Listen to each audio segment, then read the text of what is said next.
Yathannam bhuktam kukshitham svatmatvena eva pashyati. In the Dakshinamurthy Stotra commentary says that just as once you eat the food, it becomes part of you. It's no longer there as an object of desire, and that is the instant when happiness comes up. What is this Kshanika Samadhi is? We have a lot of thoughts in the mind. Shastra says that these thoughts are discrete, they are not continuous, which means that between every two thoughts there's a small gap. In today's world, wherein everybody is struggling with distraction, social media, overstimulation, there are too many ideologies, theories. Now, how should I kind of choose, what modality or what path to choose to find that inner joy? The Gita says, Nahi kaschit kshanamapi jatu tishtatya akarma krita, means that it's impossible for anyone to actually sit doing nothing. Even if one is sitting closing one's eyes, one of two things can happen. Either he goes to nidra. Nidra is a state of tamas. There's no samadhi possible there. Or something is going on in the mind. It's Thoughts or yeah. What's one line from Dakshinamurthy Ashtakam that shakes you every time? There is this Svatmanam prakati karoti bhajatam yo mudraya bhadraya. This is the line.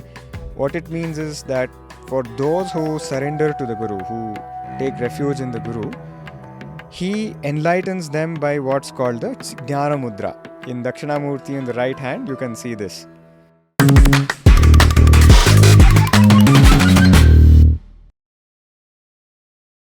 Before you start something good, it is a tradition in our Indian culture to start by writing Om or by vocally saying Shri Gurubhyo Namaha. Or, people have their own God names that they usually, take before they do something good, before they start their work or, a discourse. So today, why am I starting the conversation on these lines is right before I started this podcast, I saw Dr. Ashutosh Simha bowing to the masters first and then he got on the podcast chair. I think this is the world that we live in. We have multiple cultures, we have many practices, belief systems through which we are always questioning, who we are, why are we here, and always trying to find answers for our pursuits. For some it could be money, for some it could be identity, for some it could be joy, for some it could be pleasure. But end of the day, if I can ask you a question, what are you searching for? How are you going to answer it? Firstly, before I ask you a question, what are you searching for? What if I ask you, who are you? Who am I? The minute I comes into the picture, I think I'll have to remind you all a saying, which says, when I disappears, what remains is Vedanta. So when we hear such heavy statements, do we blindly believe, do we question, or do we kind of expose ourselves to the world of the Vedic, the culture, these deep-rooted findings, which has not started today, but from ages. So today, to help us understand such deep concepts through which we can still navigate the journey of our life, here I am, joined by Vidwan Ashutosh Simha. He actually warned me not to call Vidwan. Yes. But of course, somebody who's been, having his deep grounding in Vedic and Vedanta studies under Guru Sri Shankara Bharati Mahaswamiji. Also somebody who holds PhD from Indian Institute of Science in Robotics and Control Theory.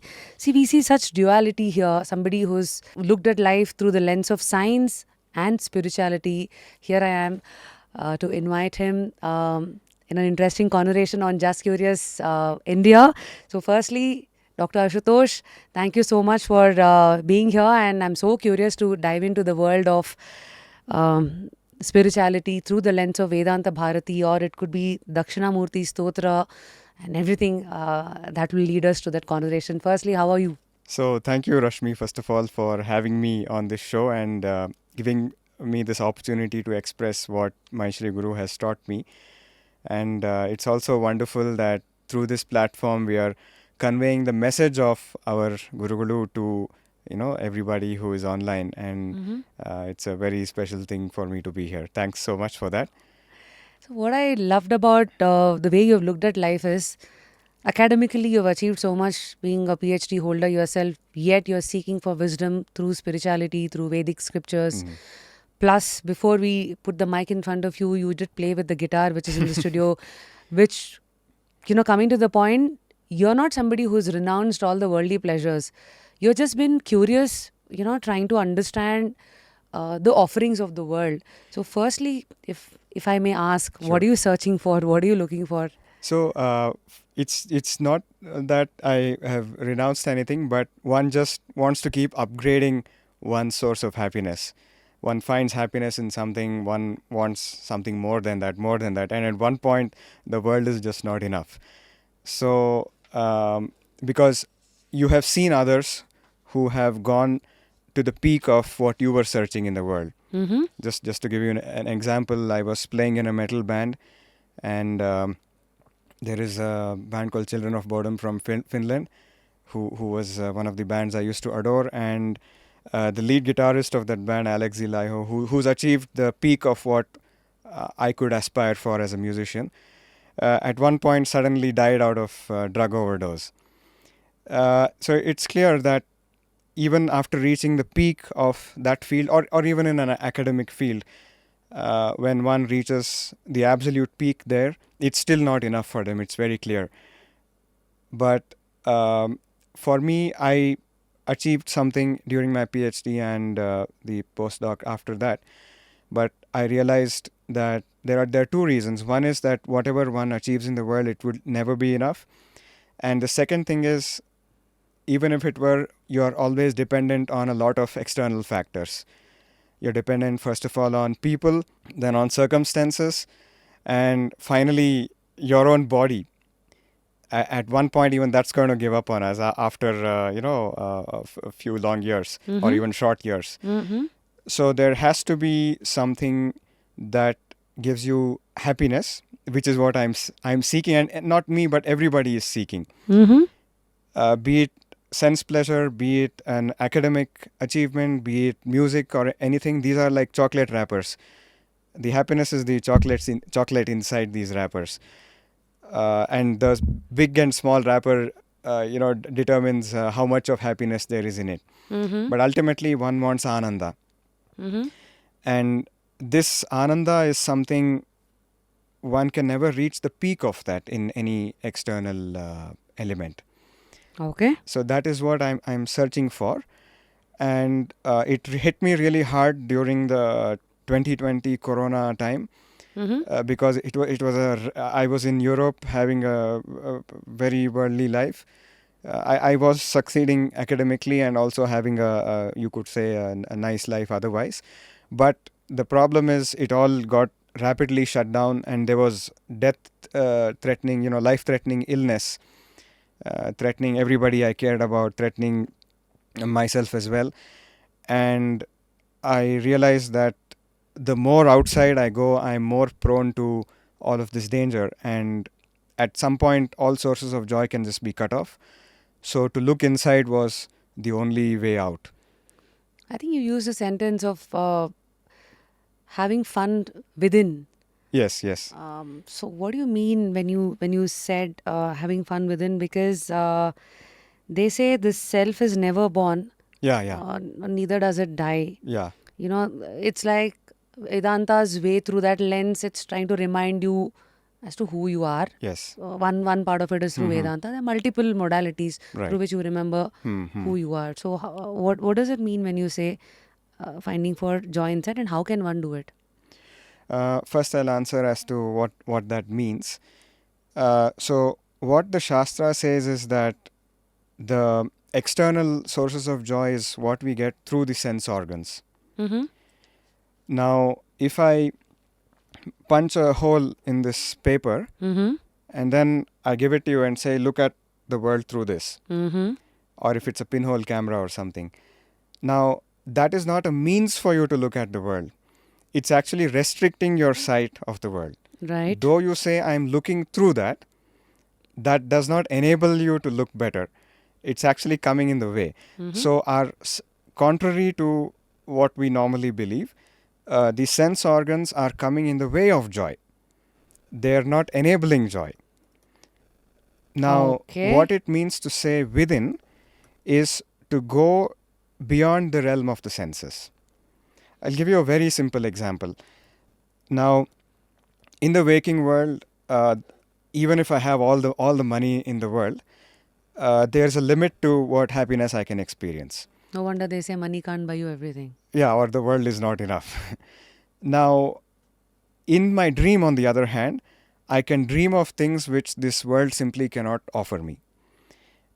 Right? Example? Very simple example. I really like chocolates. If I eat more than 4, I'm going to get a stomach ache. So that's the limit of how much joy a chocolate can give me, even the tastiest one.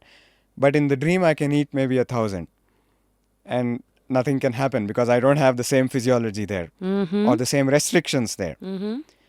Now coming to the Taittiriya Upanishad, there is a whole Upanishad on Ananda, on happiness. It's called Brahmanandavalli. There, what it does is that it tries to grade this happiness. It's called the calculus of Ananda, Ananda Mimamsa. What it does is that, see, the ultimate happiness, which is Brahmananda or Atma Ananda, one cannot describe. So what that tries to do is it tries to take you close to that state. That is what calculus does. You go close to the limit, but you don't actually reach there to describe what is at the limit. So it says that, let's say there's a king of the whole world. The wealth of the whole world is in his hands, which means he can buy whatever he wants, do whatever he wants. But he's also very strong, because if you can buy all the chocolates but your teeth are fallen, there's no use. So it says, Ashishto drishto balishtaha tasya evam prithvi sarva vittasya purna syat. Means he is healthy, his desires are still active, he still has that energy to enjoy pleasures, and the whole wealth of the world is in his hands. Now then it says, Sa eko manusha anandaha. That is one unit of ananda. Consider it as 1 gram of ananda, if you like. Oh my God. Then it goes on. It says the next level. There is somebody called Manushya Gandharva in the Gandharva Loka. Then Deva Gandharva. Then the Devatas, and so on. So it keeps going on like this. And ultimately, the God Brahma, not the supreme consciousness Brahman, but the God Brahma who is in Brahmaloka, his ananda compared to this king's ananda, if this was 1 gram, can you guess how much that would be? 10 billion kilograms of ananda is his ananda. Then it says that one who has conquered desires and one who is seeking for joy within, on this earth, not anywhere else, his ananda would be orders of magnitude greater than this 10 billion also. Like a drop, that 10 billion is a drop in a ocean of ananda. That is the joy within, is what the Upanishad promises us. Now, what is, of course, one would ask, can I really go there in this lifetime? Because I spend a lot of time trying to go within and I don't really get there, then what? Now, just to give you this example, like if you have a pot with very cool water inside it, if you touch the surface of the pot, there is also a lot of coolness that you can experience. Which means that even on the journey within, when you just come from the external to the body, then one level inside to the prana, one level inside to the mind, so on. Even along this journey, the grade of happiness, the extent of happiness is orders of magnitude more. That is what the Shastra promises us, and it is an experience also. So now this is the theory part of it. Yes. And I think a man has to walk by trying this to experience the practicality of it. So now I'm a young soul stumbling upon this idea of, okay, now the real joy is inside. It's not outside. Don't search for it externally. Yes. Let's say till 30, 35, 40, I'm busy chasing the worldly pleasures. So maybe I'm sorry, just to interject. At the first stage, one would not say don't search for it externally. But even in occasions of external happiness, try to analyze where it came from. Try to understand that what they call Vishaya Ananda or object happiness is try to separate the happiness from the object. How do I do it, for example? So how it says is, let's say I buy a car. Okay. I usually take the example of a chocolate because Okay, I sure, like to sure, dramatize it. But you can replace this with anything else. A sure, car. sure. Okay, I'll take the car example since you said that. Now, what car? Give me an example. Let's say a BMW. BMW. Very, very good. So, what happens is you see a BMW in the showroom. Now, initially, let's say that one cannot immediately afford it. So, it becomes a coveted object. Mm-hmm. If one can just afford it, it's not a coveted object. It's like any other. It's like a chappal. Mm-hmm. But one cannot afford it. So it's a very wanted, most wanted thing. Now what happens? You badly want it. Real life example I'm giving you. One really wants this car for years together. You have wanted it. You've pestered if one is a young person, you've pestered your parents, you've pestered everybody to buy it for you. Then you buy it one day. You're so happy. It looks sparkling and wonderful. Now you sit inside it. Then you take it out. What you see is the HSR layout traffic.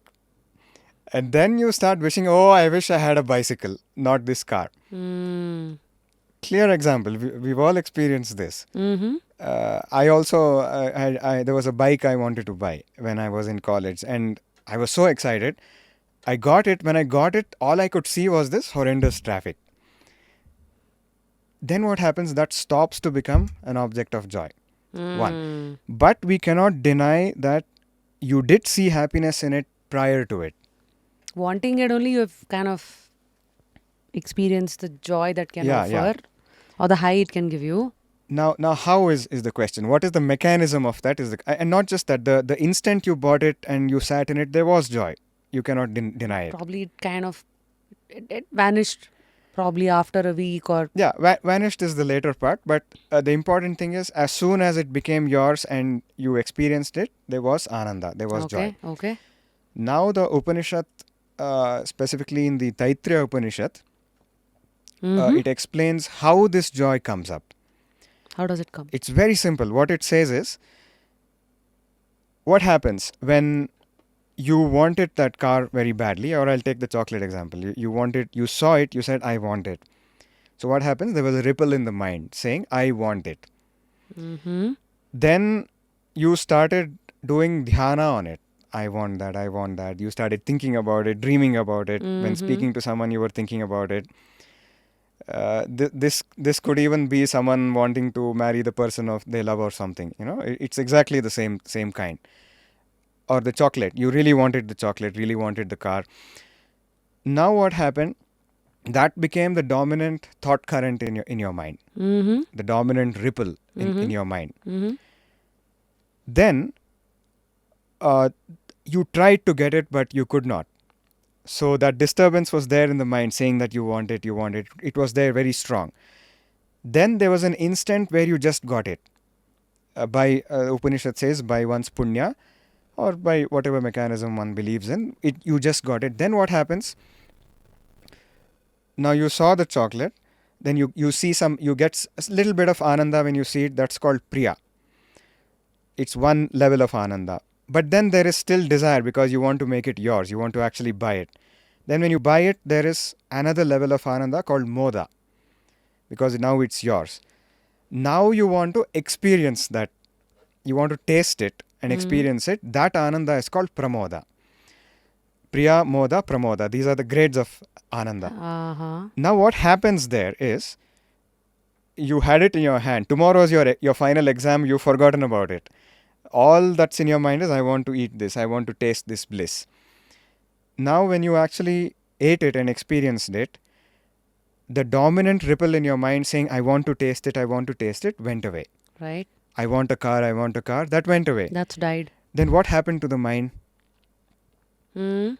The mind was like this surface of water which was rippling with desire. When the desire just got fulfilled, all the ripples went away momentarily, until other ripples of desire came about.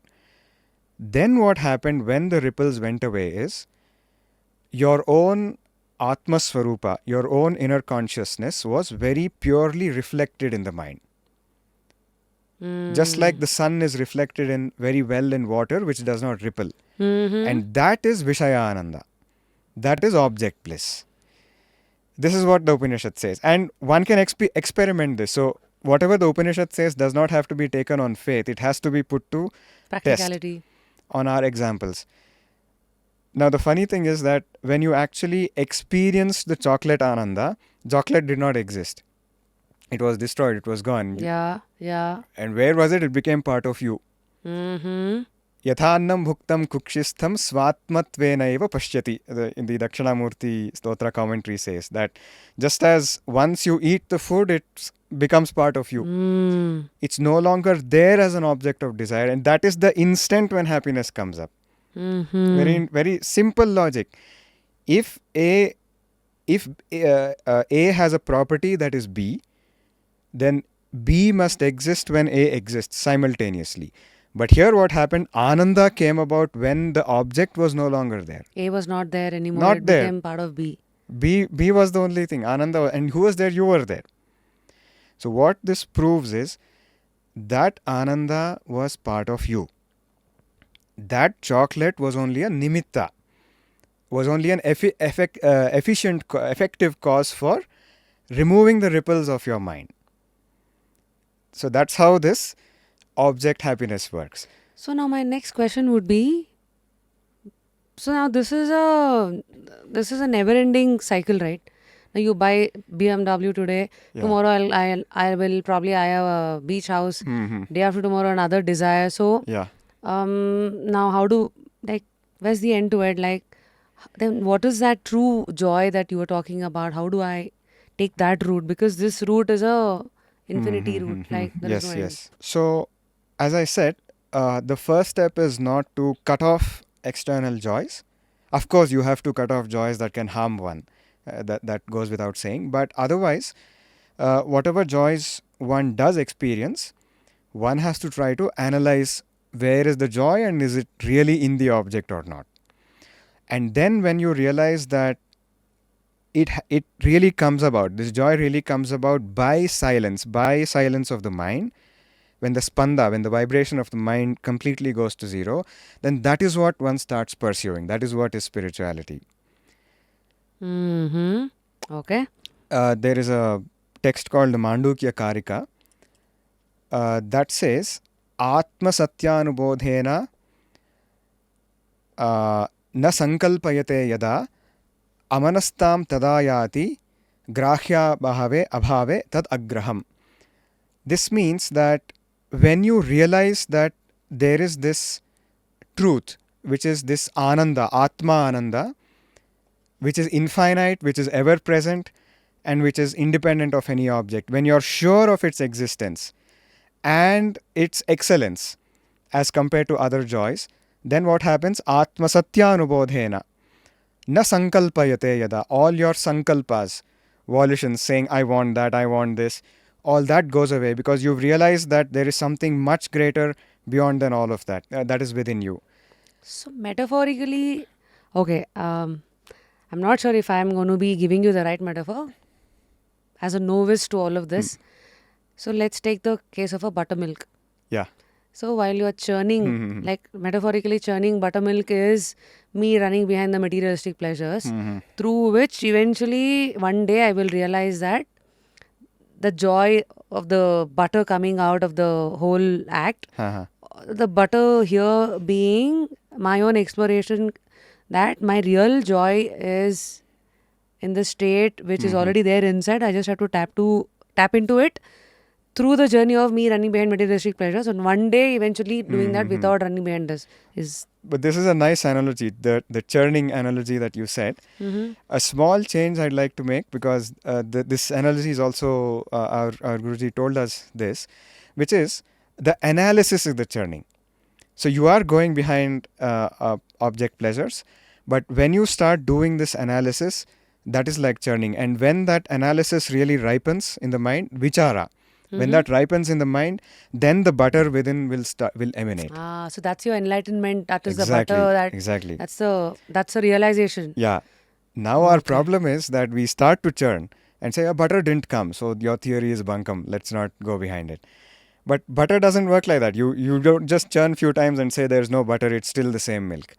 You have to relentlessly pursue it. with Shraddha.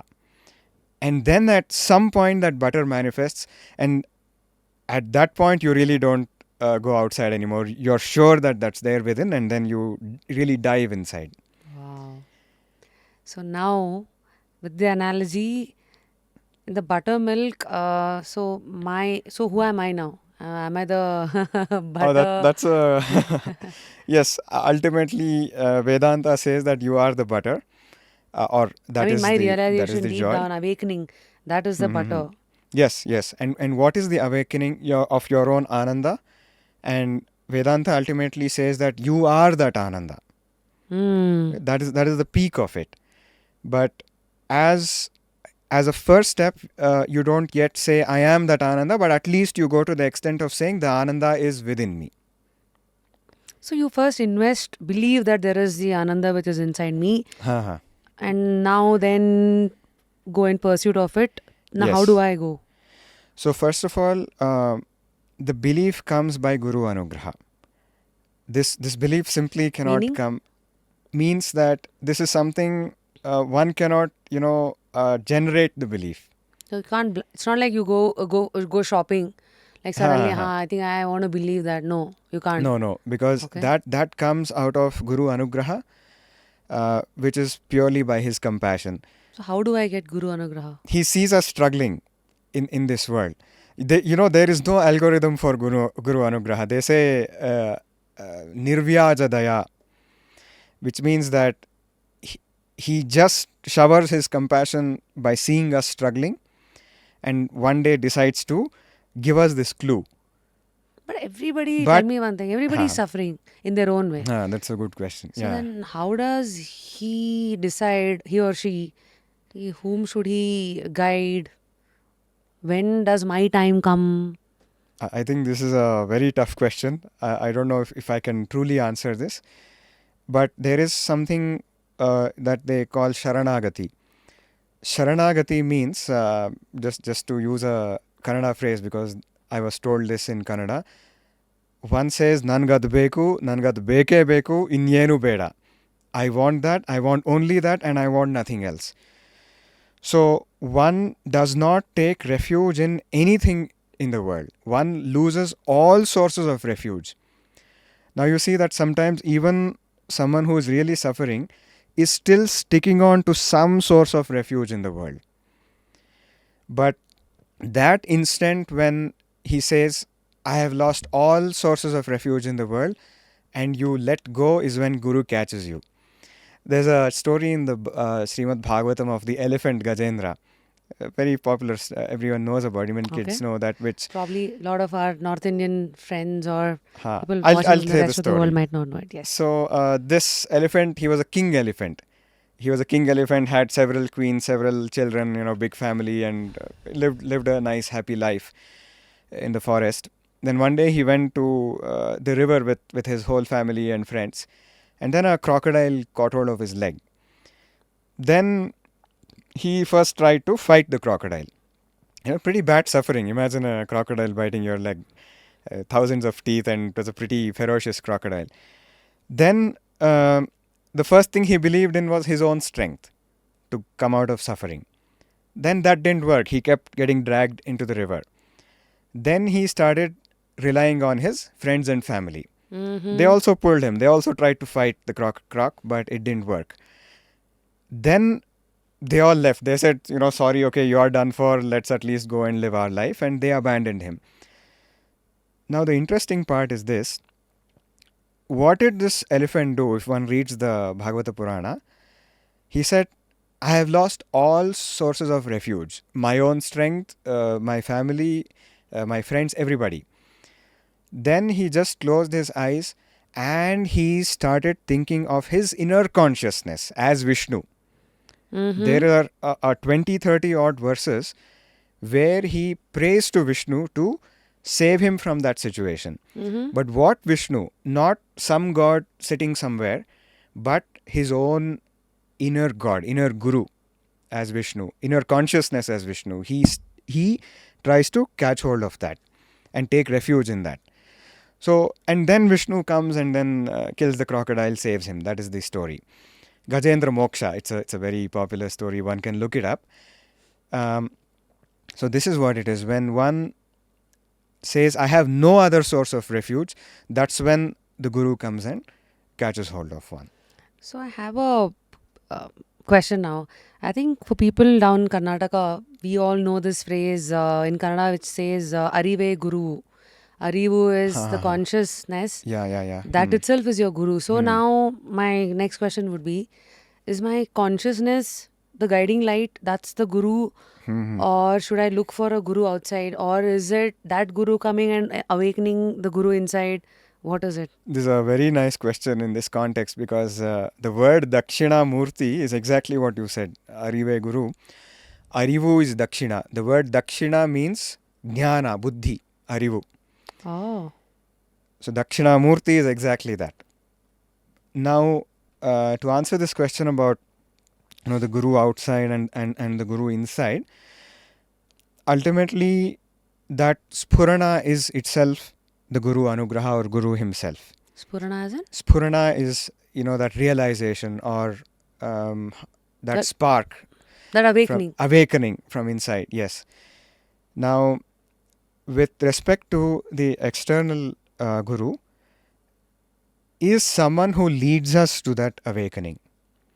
And that very same Guru from within will appear in his purest form, in the form of that Ananda. And I mean, even there were many people who did not have physical gurus. In fact, they and their guru were separated by even centuries sometimes. So what we say is something called Guru Tattva, which is beyond the body of the guru, beyond the physical aspect of the guru. This Guru Tattva is what leads us from within, and it could also lead us from outside, and sometimes the whole world can function as a guru. You never know where he gives us that anugraha from, but when he does, it's very clear that it is him who is guiding me. This last bit is beyond logic. How is it clear? One can ask all this, but it is clear because he catches hold of you. From my very limited knowledge and experience, that is what I can say. So now, since you opened the dialogue of Dakshinamurthy, in today's world wherein everybody is struggling with distraction, social media, overstimulation, there are too many ideologies, theories. Now, how should I kind of choose, what modality or what path to choose to find that inner joy? And in that plethora of choices, how should I prioritize, or why should I prioritize Dakshinamurthy? Okay, this is a very unique question, or question about the uniqueness of this particular Dakshinamurthy path, or also Vivekdeepthi. So, I'll tell you a few major distinctions. Now, first of all, the Dakshinamurthy Ashtaka does not talk about any particular god. It does not talk of Shiva, Vishnu, Devi, or any other thing. So what does it talk about? I'll come to it. So, if you see any other path, it talks of one particular god. And not only that, it talks of a lot of ritualistic aspects, many other paths. Dakshinamurthy, this is the first difference, part one. Dakshinamurthy Ashtaka, on the other hand, talks of what is already there within you. It does not talk of something you have to achieve or you have to attain. What is there within me as in? What is already present inside you that you only have to realize. It does not talk of something that you have to attain, like some other loka or some siddhi that I want to attain. It does not talk of attainment of something which is not already there within you. It only talks of realizing what is already within you.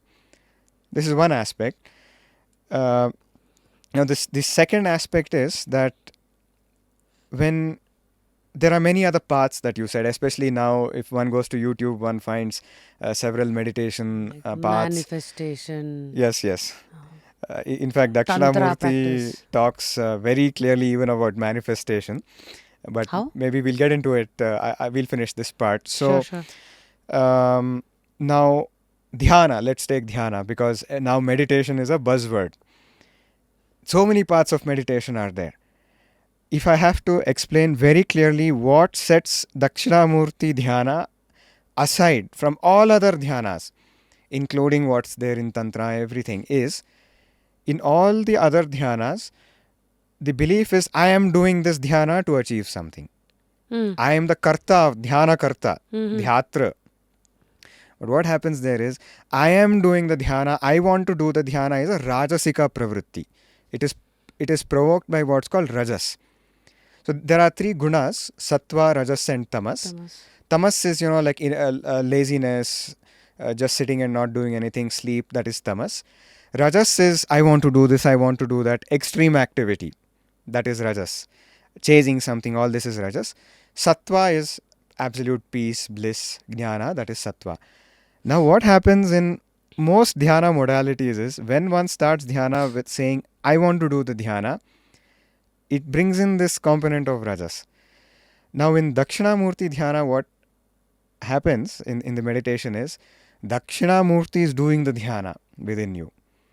At one point, surrender is to such a level where you stop saying, I'm doing dhyana also. He is the one who does your dhyana. Mm. That's what sets it apart. And what happens then is that this little I am doing this, I want to achieve that vanishes and bliss just remains. That is this one thing.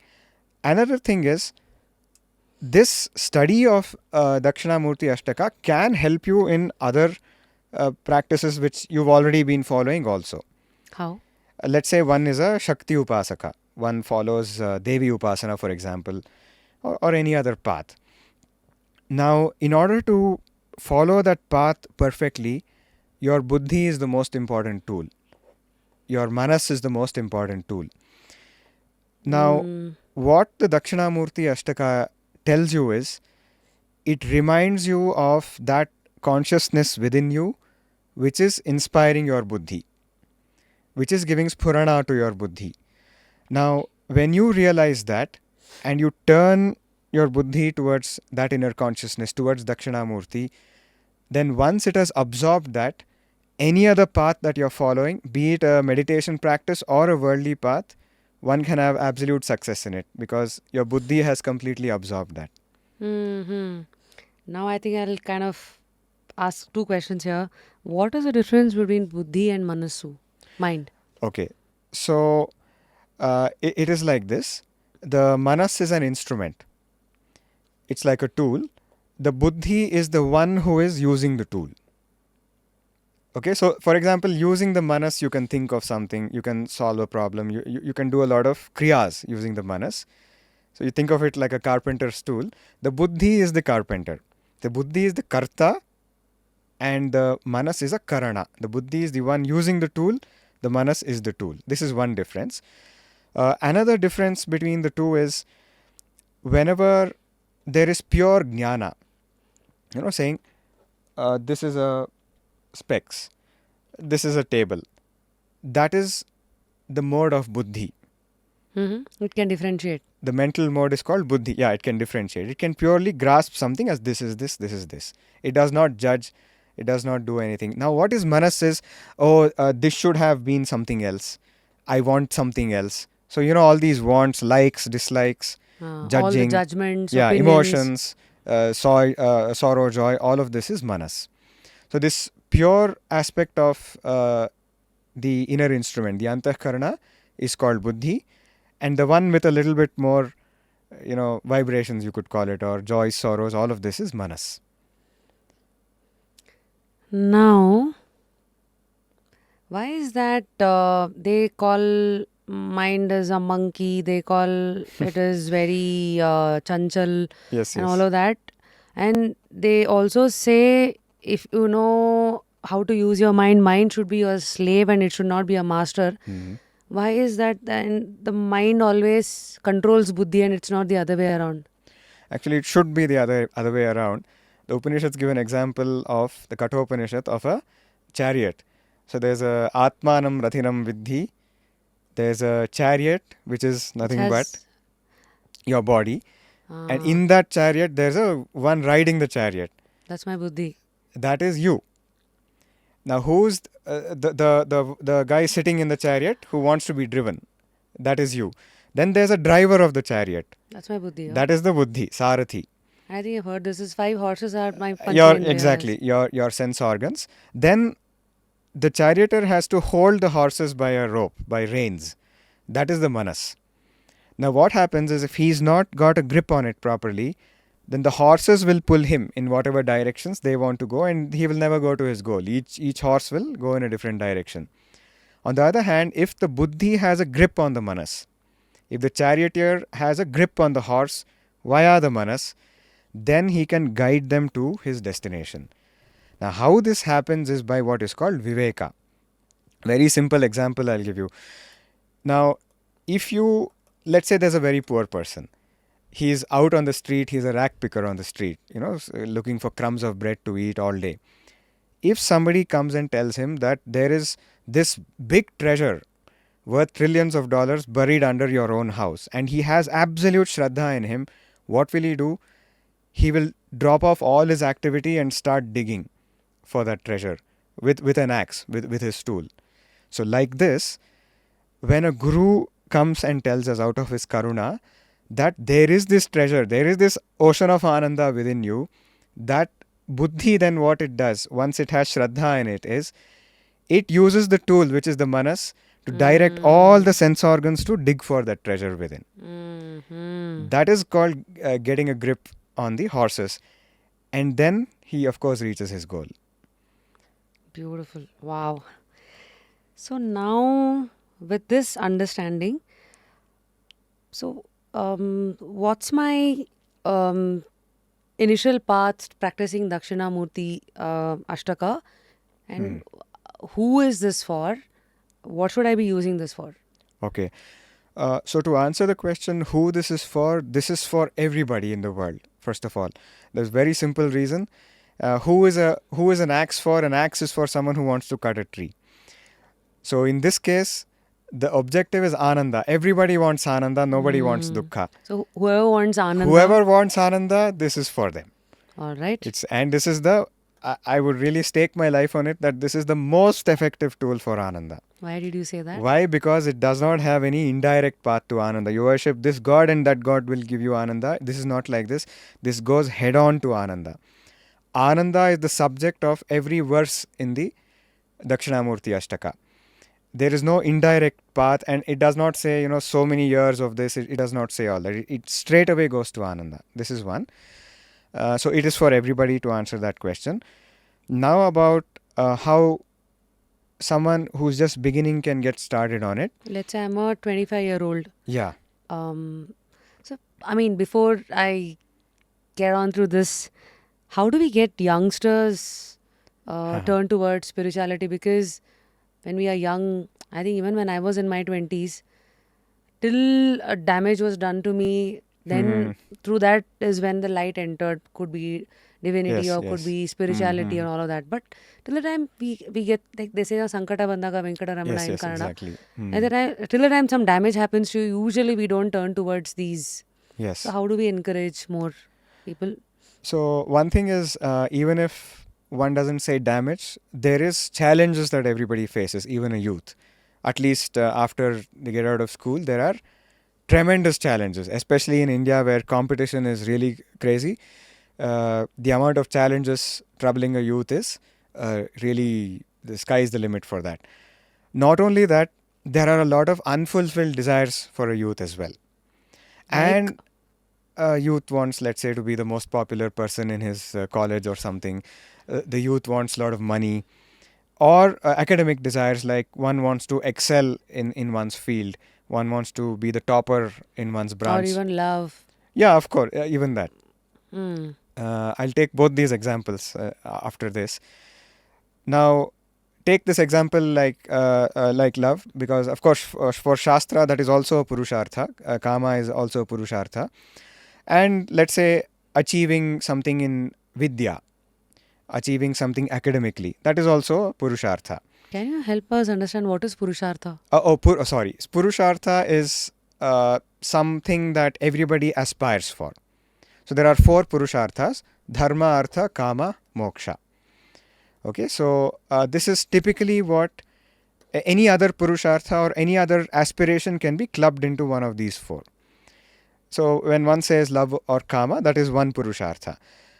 Now the thing is that in any of these things, if one has to succeed, the buddhi plays the most important role.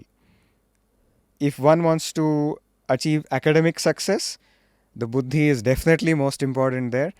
If one wants to achieve success in love also, the buddhi is the most important tool. Deha plays a role to some extent, the body, but the buddhi is very important. How you talk to somebody is very important there.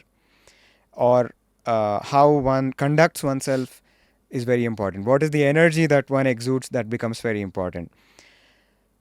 Now, what the Dakshinamurthy Ashtaka does is that when one turns to him, when one turns to that consciousness within, that is, as we started off, the ripples of one's mind, the waters of one's mind have become calm, Still. and that consciousness is perfectly reflected in it. The buddhi reaches its absolute capacity. The buddhi reaches its full potential. And with that, one can use it as a very effective tool for success in any of these areas. This is one. Now, another, very direct thing. Let's say one wants to talk to somebody. This could be a boss in an interview. This could be a friend who one wants to befriend, for example. One has a lot of blocks in the mind. One has fears due to which the wrong energy is exuded, or one doesn't say what one needs to say, be it an interview or anything. Now, what the Dakshinamurthy Ashtaka says is that the consciousness that is inside you, who is nothing but me, is the exact same consciousness that is in another person. How it gives an example. Now, your eye is seeing something, your ear is hearing something, the tongue is tasting something. You don't say that there is a different seer, a hearer, and a taster. For everybody, it's the same, right? First of all, within ourselves, for every sense organ, it is the same. And the mind. So you don't say there are 6 people, 5 senses and the mind. It's the very same consciousness acquiring knowledge and or functioning through the different organs. Now, if that is the case, if it cannot be differentiated within you, there is no cause to differentiate it within another person. So it is the same light that is reflected in your mind. It is the same light that is reflected in another mind. Now, this is theory, but when one does dhyana on this, then what happens is, even when you see another person, you don't see them as somebody else. You see them as the Dakshinamurti within them. Then the way you approach them will be very different. So this is also the fundamentals of Adi Shankaracharya. Yes, definitely. Who said Advaita. Yes, and this is called Sarvatma Bhava. The same Atma, the same consciousness in everybody. Now here, another thing, like you said, youth. So sometimes there are quarrels among youth. This happens almost all the time, right? And at that point, it really blows out of proportion and one even loses friends. All this happens. But when one is able to distinguish between the consciousness within, which is the real person, and all these organs and the mind, the tools, then one can really get over all these negative emotions. For example, if one is driving a car and he crashes into you because the brakes have failed, you don't get angry on him because he is a good driver, but the brakes failed. So like this, that same pure consciousness was reflected in some muddy water or wavy water, because of which you saw that the person is angry towards you or not behaving very conducively. So when these are called gunas, the mind and the senses and their functioning, and then there is pure consciousness. So when you can separate these two in another person, then it removes all of these barricades when dealing with them. And I think youth definitely needs this. And not only that, when you can separate it within yourself also, a lot of inferiority complex, a lot of this also, goes away. This just blew my mind. So with this lens, now how do I start practicing Dakshinamurthy Ashtaka? So exactly this. So the Dakshinamurthy Ashtaka, I gave you one such Anusandhana example of how it is the same consciousness within us driving all the organs, etc. Actually, it gives a beautiful example. There's a pot with many holes, Mm-hmm. and then you've kept a light in the pot, a very bright light, and Mm. there's no other light in the room. Now, I keep the pot here and then I ask you, what do you see? What would you say? You would say that I see a pot and there's a light inside it. I know there's a light inside. I say, how do you see the light? It's covered on all sides. You say that I can see the pot shine and then light emanating from all the holes. The beams coming out of the Exactly. holes, right? Now, the pot can't shine. The holes definitely cannot shine. But the fact that I can see them means there should be a light within. Mm-hmm. That analogy is my body is the pot, all my organs are the holes. And the light coming out is getting different types of jnana. A circular hole, there'll be a circular ray of light. Mm-hmm. A square hole, a square ray of light. Mm. That is like sight jnana, smell jnana, sound jnana, and Whatever all this. is the quality of the indriya, Exactly. That's the according that's type how of the jnana. But where did the jnana come from? From the light within. And that light is the same in everybody. This is what the shloka says. Now what we should do is start experimenting with this, start applying this. starting point would Best time is when you have a fight with somebody. Best time. I tried this, it works. be. What did you do? So the first thing that will happen is anger. Definitely there'll be anger, there is all of this stuff. Then you say, okay, look, what happened was their mind and the the mouth and other organs did some sort of behavior.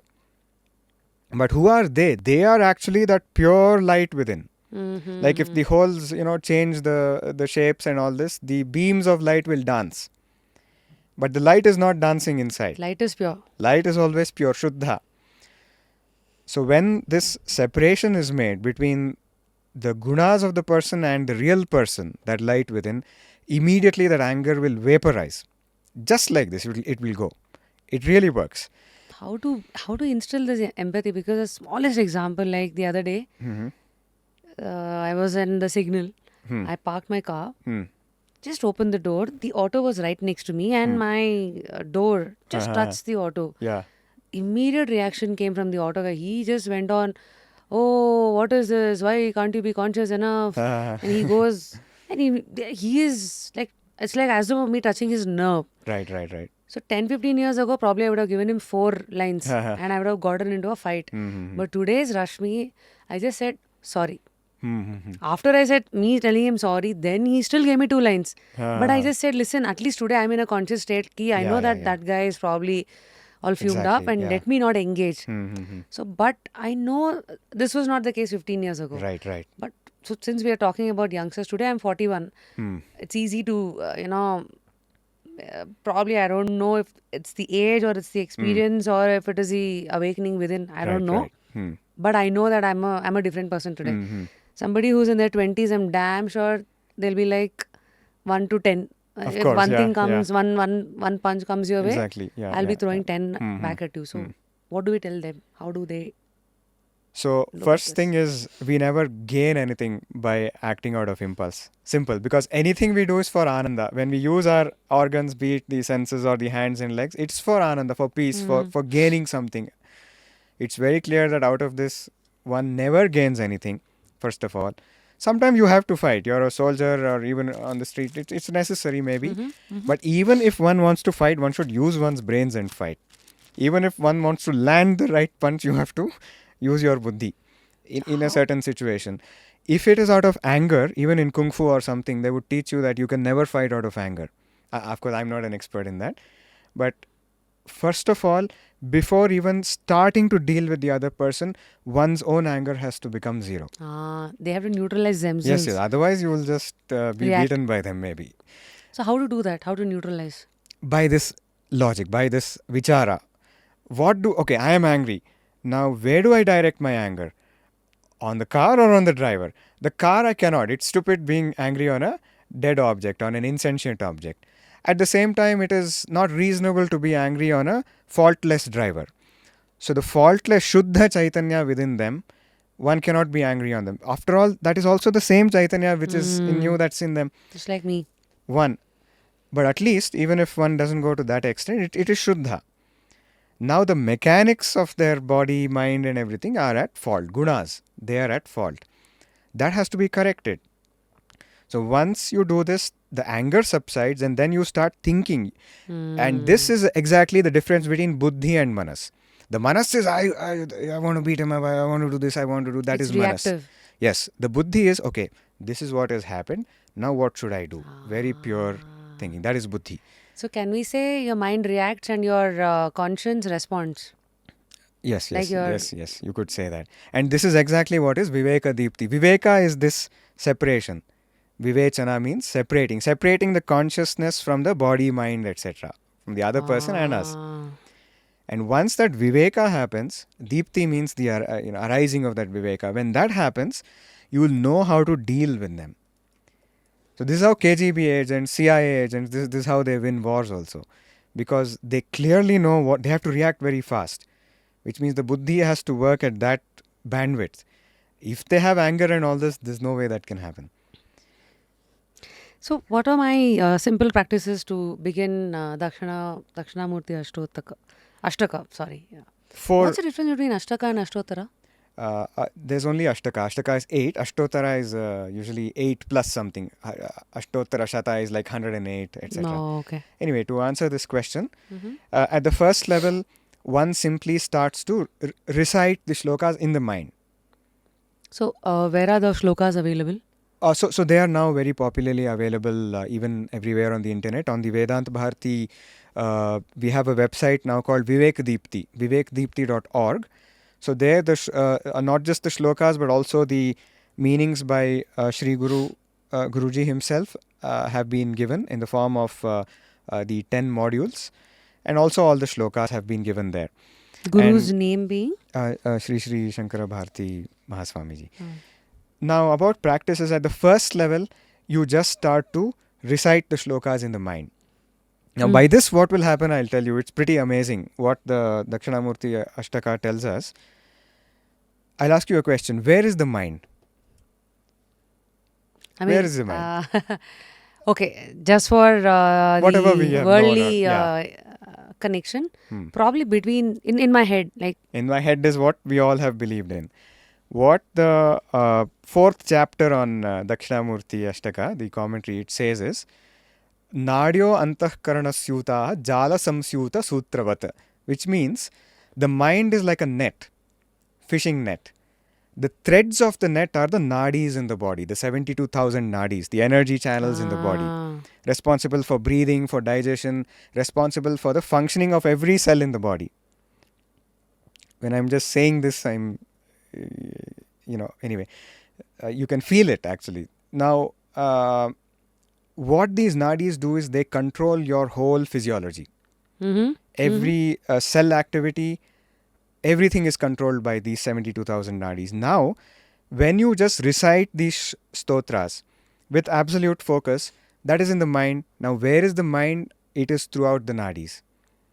Because the mind is the net, the threads of the net are the nadis. Then what happens? That pervades your whole physiology. So just by reciting the Dakshinamurthy Ashtaka, what happens is the mind is filled with Chaitanya. Because the Dakshinamurthy Ashtaka is bringing out that Chaitanya. Chaitanya means? Consciousness. Chaitanya is consciousness. So the mind is filled with that pure consciousness. If you say it with concentration, or to the extent of concentration, that is the extent of purity of consciousness the mind is filled with. Then that pervades your whole system of nadis. Then since the nadis pervade your whole physiology, actually you can feel the difference in the body. Diseases can get cured. A lot of these effects have been felt as well by people. So why should I recite silently?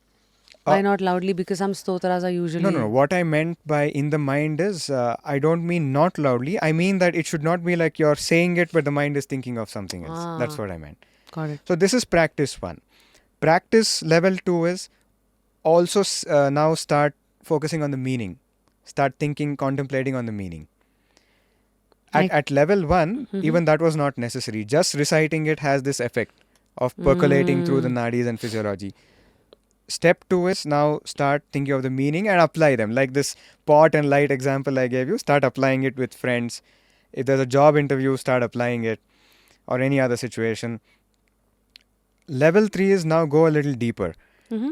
One can go to the commentaries of the Dakshinamurthy Ashtaka. Of course, one can go through the course of Vivekdeepthi and the Upanishads where that has been discussed. Level 4 is dhyana, meditation. Now, these are all also not like you have to finish this and only then do that. One can bring in dhyana also into uh, one's life right from the beginning as well. So how do I bring dhyana to Dakshinamurthy Ashtaka? Okay, so first of all, what is dhyana? The Yoga Sutra says pratyaya ekatanata dhyanam. Means the same thought circulating in the mind again and again without any other thought coming in. That is dhyana. I want a chocolate, that is also dhyana. Here, what it means by dhyana on Dakshinamurti is one idea that has been given in the verse about this consciousness. That idea you again and again keep circulating in the mind with the eyes closed, with the body not moving. So the mind is fully absorbed in that. That is dhyana. Then what happens out of this dhyana is the mind will finally take the form of that object that you were doing dhyana on. I'll tell you what it means. Example? Now, when we see something, I see this coaster. So I say, I am seeing this. So I am there and then this is also there and I am seeing it. Mm-hmm. Now, when dhyana reaches its ultimate limit, by absolute focus, when one does it, the mind completely takes the form of that and this I who is seeing that disappears. So I am thinking about this goes away and your mind becomes Chaitanya. Your mind becomes the object of that dhyana completely. You become that object of dhyana completely. I disappears and only the consciousness prevails. You disappear, the act of dhyana disappears and only Dakshinamurti remains. So, okay. I can't even take the example of an onion because onion, when you take it out, in the end, it's just, there's nothing. There's nothing. But here it's like, let's probably take an apricot or like a gooseberry. Mm-hmm. Like, once you take out, in the center comes the seed. Yeah. Now that is a Dakshinamurti. Yeah. Only small differences. Here, you're not, the external layers you're actually discarding. But this is like the ocean that is buried under the waves. The ocean is not different from the waves. You know, the waves recede into the ocean. That is true dhyana. So Crazy. The secret that the Yoga Sutras teach us, and of course Dakshinamurti Stotra teaches us, is your mind is already an ocean of bliss. Your mind is pure nectar. But that is just rippling. Or to give another example, you take a crystal. The crystal is always pure transparent substance. Now when you bring a red or blue object near the crystal, it turns red or blue. So, It appears red or blue. So that is like the waves of the mind. It did not really change its properties, but it only appeared. It was always crystal, it still is crystal. But only when you take the object away and the crystal becomes transparent, you realize that it always has been transparent. So you realize that your mind itself is Ananda. Your mind itself is that nectar. So now if mind is transparent in the nectar, so the colors that you're talking about, these are the gunas which will come and then which will corrupt This it. is what's called Maya. Why Maya? Because it didn't really corrupt it. Otherwise, I would have had to wash the crystal after the blueness or redness came. But here I don't have to do it. That which is not is called Maya. Yama sa Maya. Means that your mind is still pure. Your mind is still Shuddha, but it is appearing as though it is with ripples. Why is that? That is because of this beginningless flow of this illusion. There is one illusion that gives rise to what's called samskara. So, because you don't know who you are, you don't know that you are Ananda, you seek Ananda in something and you perform some activity. You eat a chocolate or something. Then you experience some Ananda because of the mechanism I said in the beginning. Then the samskara of seeking for Ananda in the chocolate comes in you. Samskara means impressions or tendencies of the mind. Now what happens because of that is you again perform that act. So this impression or samskara gets reinforced. This is what is Maya. That which is untrue or illusory is again and again reinforced and it colors the mind. That is Maya. Via Dhyana, there is one state the mind can occur where it's very pure, and one recognizes one's own Ananda Swarupa, one's form of Ananda there. Then he realizes that I was, am, and will always be Ananda. Even when he comes out of Dhyana, he realizes the ripples are the ocean. They are not different from the ocean. That's how it Now is. I'm kind of making more sense of these lines that colloquially our elders had said. Ananda, Mahadananda, Paramananda. Mm-hmm. These are different types of So, joys. so they have some gradations, one could say, but those gradations are like the extent to which one's Ananda Swarupa is reflected in the mind. Like when the ripples become less, there's more Ananda reflected. And this happens sometimes. There's a chocolate and I get some bliss, but when I attain an object of extreme desire, then the mind reaches a state where it's just lost awareness of everything. Sometimes even desires in the body which are fulfilled, the mind completely loses awareness of everything, even of other sensing modalities, even of thoughts. It reaches a state of absolute stillness, and there the Ananda is also much more, because the stillness is a lot more, the reflection is better. So you say that gave me a lot more Ananda, but the secret was that it was because of stillness. Right. So now, since you spoke about stillness, I believe and I've experienced even meditation gives you that stillness, Mm-hmm. right? And have you heard of this book called The Power of Now by Eckhart Tolle? I have heard the book, but I haven't read it. So he speaks about how mind is a place for ego, misery, and all of that. Mm-hmm. So you silence the mind, Yes. it's always the joy within. About this now is a very important thing. In the third chapter of the Yoga Sutra called Vibhutipada, what is said is that if someone is able to focus on the now, on the instant, then one can reach Samadhi. Because what exists just now is just you. What's Just Samadhi, by the way? so Samadhi is this the state of highest bliss, the absolute peak of dhyana, the end of all yogic practice. That is Samadhi. It's not that I don't know what's it's called. It's not like a tombstone samadhi, right? No, they call that Samadhi because the sage actually went into absolute stillness there. That's why. But Samadhi is while we are very much living and doing dhyana, and then you reach that infinite ananda. That is Samadhi. Can a normal person like me also attain that? This question was asked by sage Ashtavakra to King Janaka once. Janaka was the guru. He asked that, can I, who am a normal person, can I also attain Samadhi in daily life? The guru said, yes, you can. And that is what is called Kshanika Samadhi. What is this Kshanika Samadhi is, we have a lot of thoughts in the mind. Mm-hmm. Shastra says that these thoughts are discrete, they are not continuous, which means that between every two thoughts there's a small gap. Mm-hmm.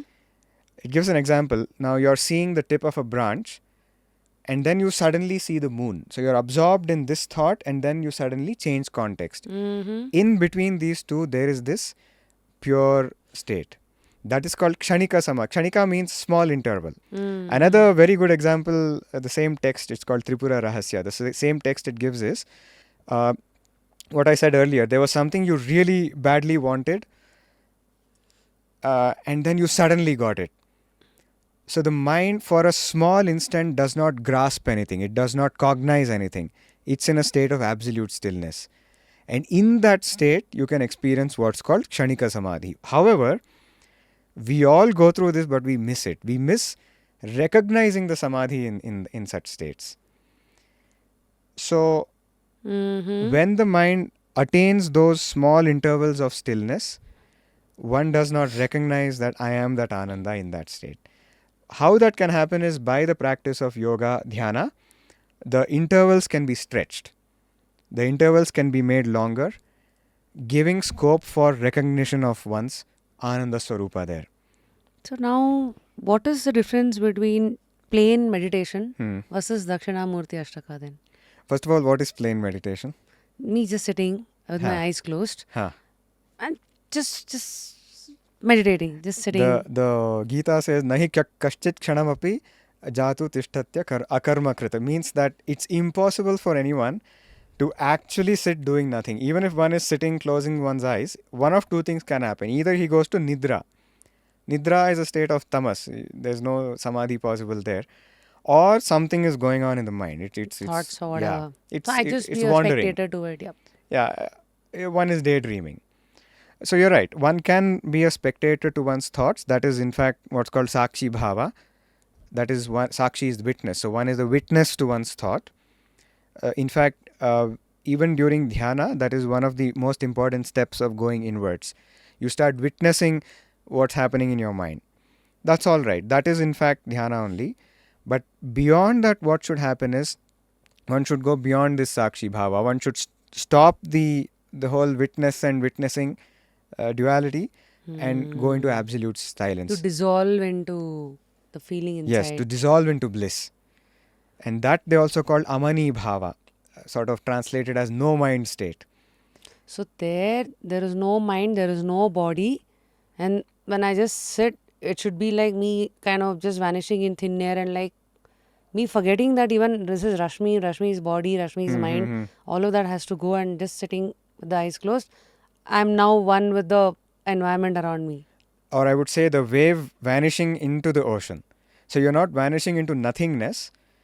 So no mind doesn't mean shunya or nothingness. It means the waves vanishing into the ocean. So you attain that infinite experience. And what happens when one really practices this is that um, as one goes closer and closer to this state of stillness, one starts feeling a sense of being infinite.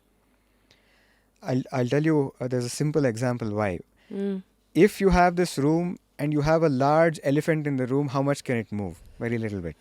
But if you have a small ant, it can fly around and move around a lot. So when the spanda, when the vibration of the mind is a lot, you're very small. When the vibrations of the mind reduce, you start becoming infinite. An almost infinite entity can have very little vibration. Then an infinite entity can have no vibration, no chalana, no movement. You have to be a little small and space for you to move. But if you are infinite, you can have no movement. So when the mind reduces its vibration, ripples, and goes to that state of stillness, you feel this sense of becoming infinite. This is how the yogis have described their experience. And once they reach that state, there is absolute bliss. Now, two questions here. Through Dakshinamurthy Stotram, how many times should I recite the stotra to attain this? Is it an everyday practice?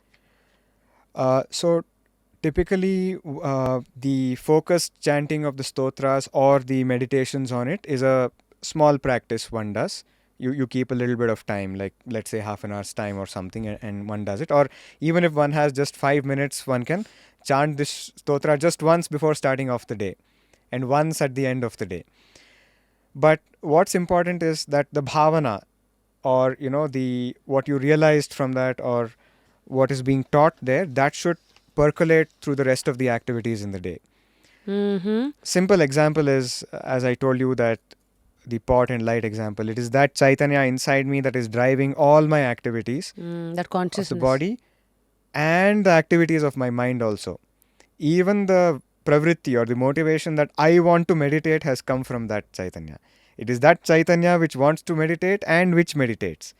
It is that Chaitanya which is doing pranayama. Got In it. It's dhyana, not me anymore. our Guru Guru always says one thing, that 5 minutes of dhyana that you also do, that should carry forward for the rest of the day. So then when you go to the office, any activity that you do, one should realize it is that Chaitanya empowering you to do. Then there is no thing like, oh, I cannot achieve this, I cannot achieve that, I'm incapable of doing this. All this goes away, it just vanishes. Wow. This is one thing about the practice. So the practice can be small, but the bhavana can continue throughout. So how the do day. I keep the bhavana throughout the day, even if I'm just reciting it once or twice? Is Before starting any activity, bring that to your mind. Like the interviews you conduct for it. Just to give you an example, the truth is that the pravritti for you to ask questions is coming from that Guru Swarupa, from that Chaitanya.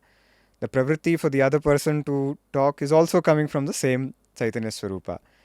So then there is a sense of joy in whatever one does. One can offer every activity to that Chaitanya Swarupa, and then all these limitations of the mind are gone. Wow. Now, how long does it take for me to finish the whole Dakshinamurthy Stotra? Just to recite it, 3 minutes, I would say. Once. Yeah. So, okay. I now represent few myths or probably opinions which has been like bought in Yeah. large. Sure, sure. Like all these stotras and all of that is just a very Brahmin community thing. Ha, ha, ha. So, I mean, have you guys ever stumbled upon these things, these So actually, opinions? last year with Vedant Bharati, what we did was that there is this Shiva Panchakshari mantra, Namah Shivaya. That was always considered as to be given, only in a very secret setting, and only for some people can say it, some people can't say it. These were all the illusions that people or society had, somehow misconceptions that were there in society. What Vedant Bharati did last year was, since you mentioned like certain communities, that they took this and along with a stotra which had this embedded in it, called Shiva Panchakshara Stotra, they gave it to all of the people in the Bangalore who sweep the streets. Why? Because those people always considered themselves as, okay, we can't say all this. We are not allowed to say all this. People at home tell us not to say all this. All these misconceptions were there. Our Guru said, nothing doing. This mantra has to go to them because that Chaitanya, Shiva himself is within them. So there's no question of restricting someone from any of these stotras. In the name of what started as Varna Bheda. Yeah. Like Brahmin, then Yeah. Kshatriya, then Vaishya. Why it really started was that for society to function, there have to be different activities people have to function, and that has to be divided.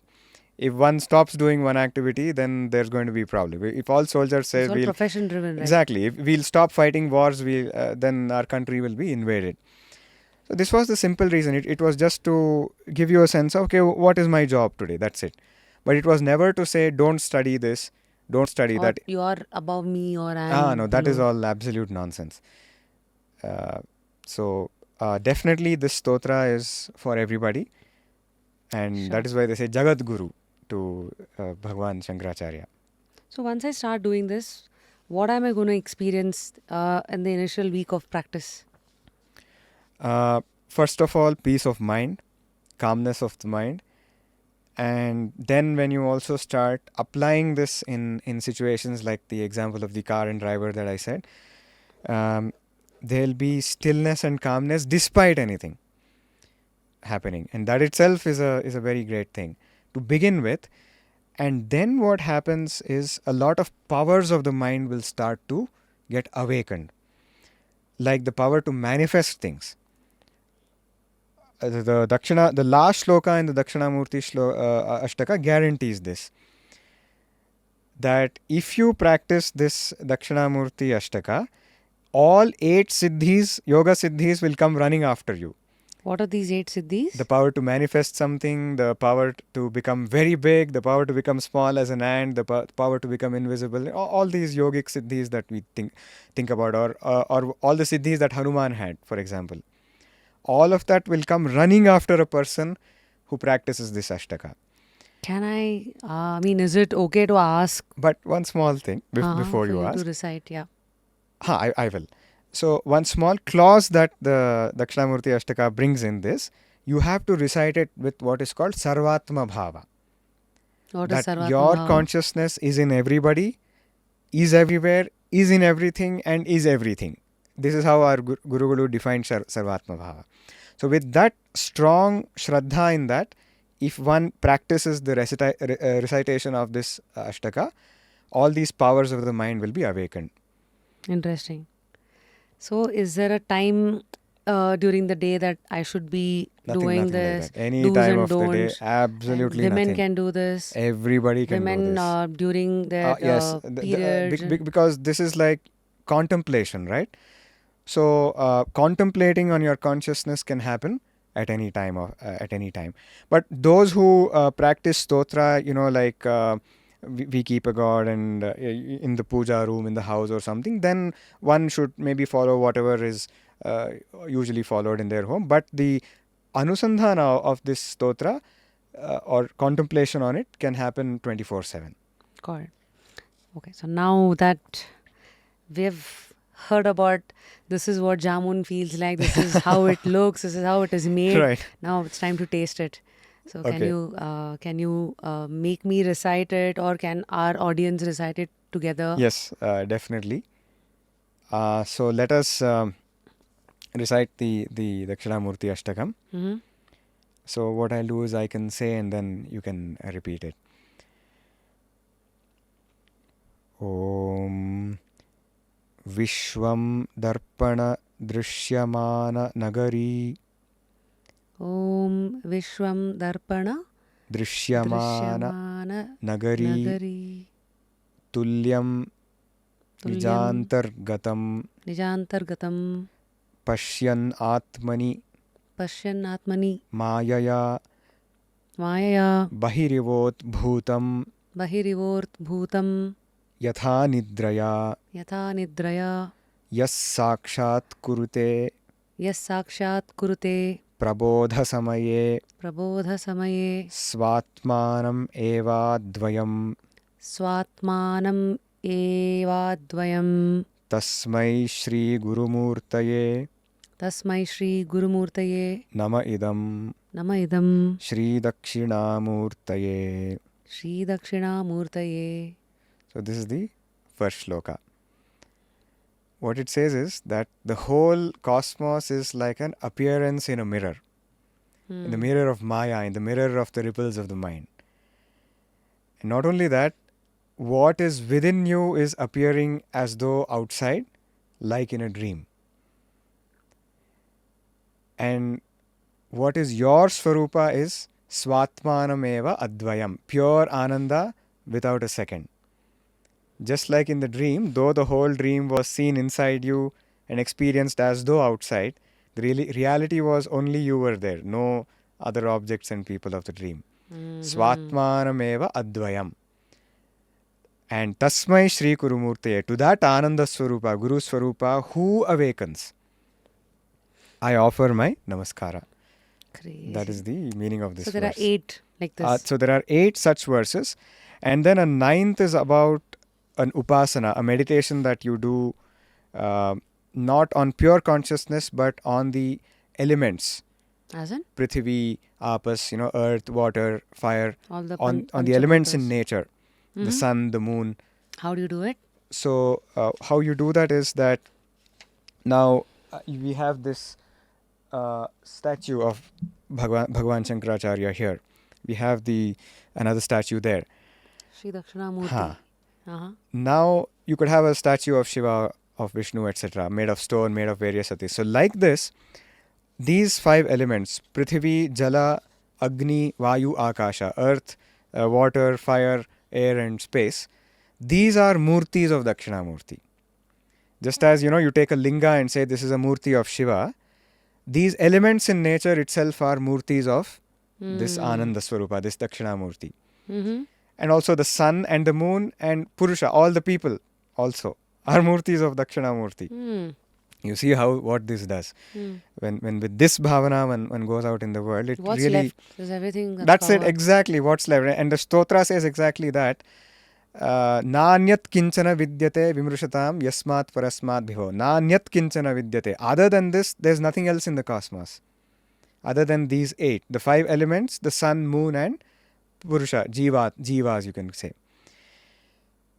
Now, how one contemplates on this is, you take one of these elements, let's say earth, Prithvi.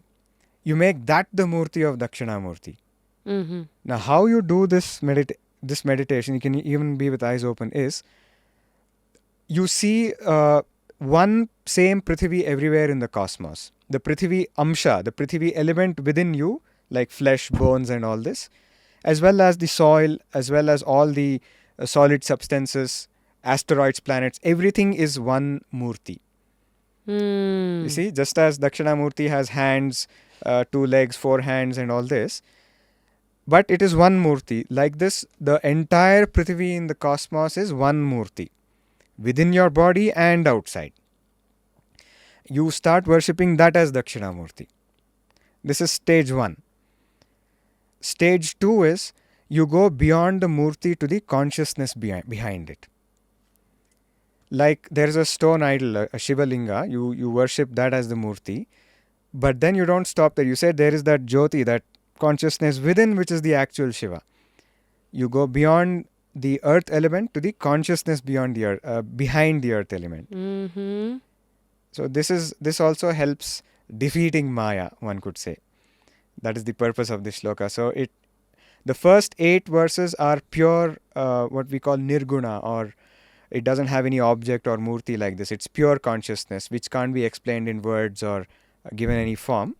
The 9th is, if you find these 8 a bit difficult to do, then you catch hold of a particular form. It can be water. So when taking bath, it's actually, you're immersing yourself in Dakshinamurti. When you're drinking water, so Upasana is 24/7. It should go on all the time. Wow. So now for people who've already been in a few spiritual practices, let's say somebody is already into Vishnu Sahasranama, somebody is already into Lalita Sahasranama. So now how should one add this to their kitty? Like, how different is that in this? I'll take one example. Lalita Sahasranama. Lalita herself is that Ananda, that consciousness. Those 100,000 names, if one reads the commentary, it's actually talking of the same consciousness. This is one thing. But the other thing is, I'm practicing Sahasranama now. I do it with the bhava that I am reciting it. But with Dakshinamurthy Ashtaka enjoined, you say that Dakshinamurthy within you, through your mouth, is reciting it. Through your mind is reciting it. So here the bhava is I am doing it. There you're killing that I and then you're becoming one with the consciousness. So that is doing it. So how do I decide what do I need when?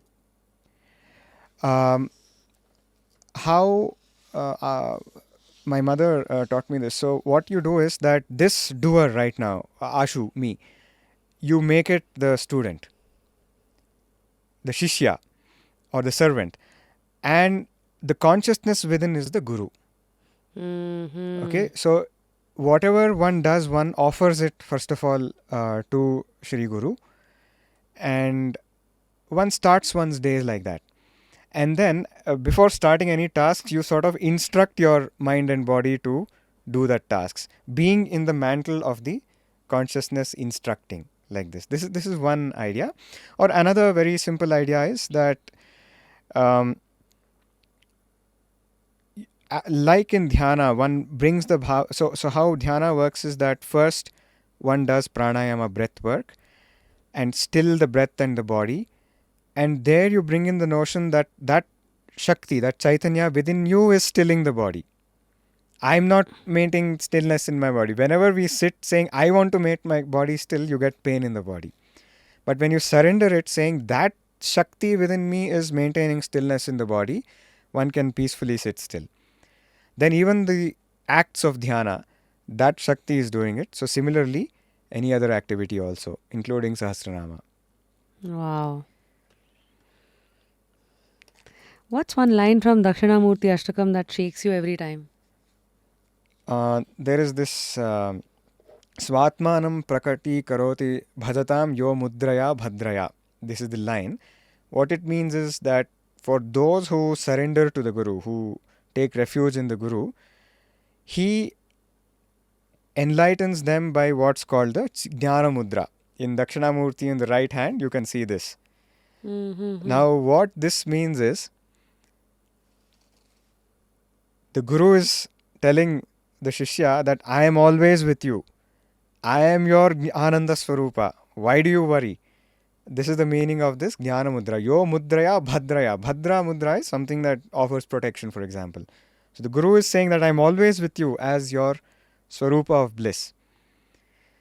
So this line really helps me in tough times. Now, in the world wherein people are looking for acceptance through the lens of science, Ha ha ha. so how should one understand these stotras and the power of mind, subconscious, and our ancient Vedic explorations? So maybe two examples. So one is first of all, if one reads the commentary on the Dakshinamurthy Ashtaka, everything has been explained with a very well reasoned mechanism.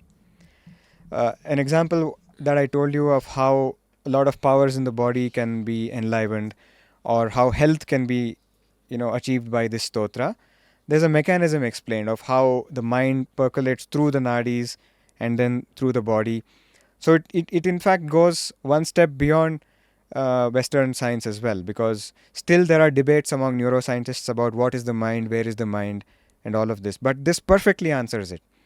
And one can put all of this to experimentation, because what is science? Science is something that you believe after you experiment. And you find a proof for it and You then apply it. Yep. Yeah.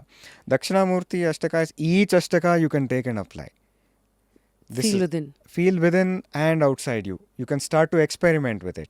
Like three things to do in the experimentation mode. First is effects in the mind, like calmness, etc. Does the recitation of the sloka really give you calmness?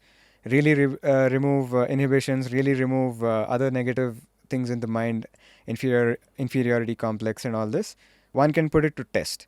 Okay. One can put it to test.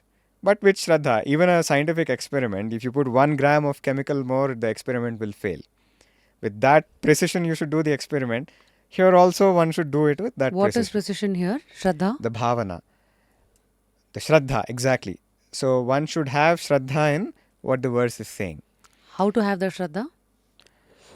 How do you have Shraddha in a lab? If one says that you rig up the circuit like this and this is how it'll function, this is the frequency of waves it'll emit or something, you go with that precise Shraddha and you follow it. So in Similarly this case, here, what working is the faith is what they say, So Shraddha again cannot be reasoned as to, it's a vicious cycle. Do I get Shraddha before or after the experiment? You need some Shraddha to start the experiment. Then when you do the experiment perfectly, your Shraddha will be more. Got it. So one is So it's not outside the realm of science. It's open to experimentation. This is one aspect. Then another aspect is about consciousness now in the realm of quantum mechanics.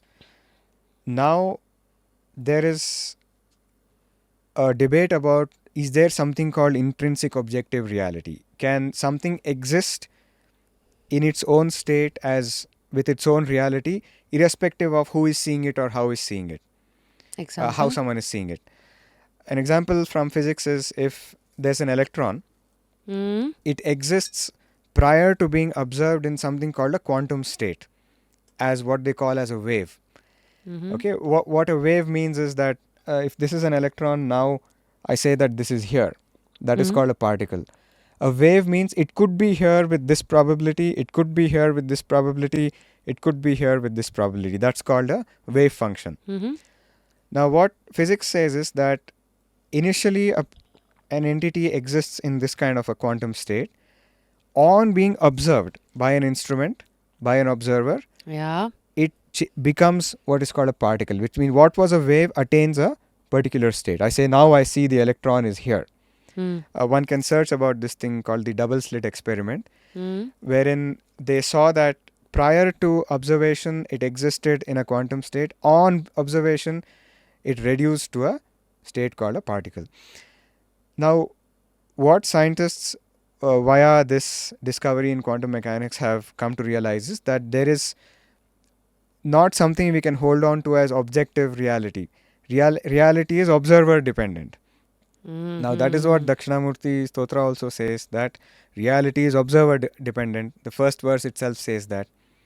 This is one example, and there are various such in the Shankar Bhashya of the Taittiriya Upanishad. One can find a lot of these things which now quantum scientists find very useful, because unlike classical physics, in modern physics, a lot of things are being questioned. Reality, is there something like reality on its own? All this is being questioned. So there is a lot of overlap with Parallels. science, and the book that is here, the Dakshinamurthy Stotram. There are 2 volumes.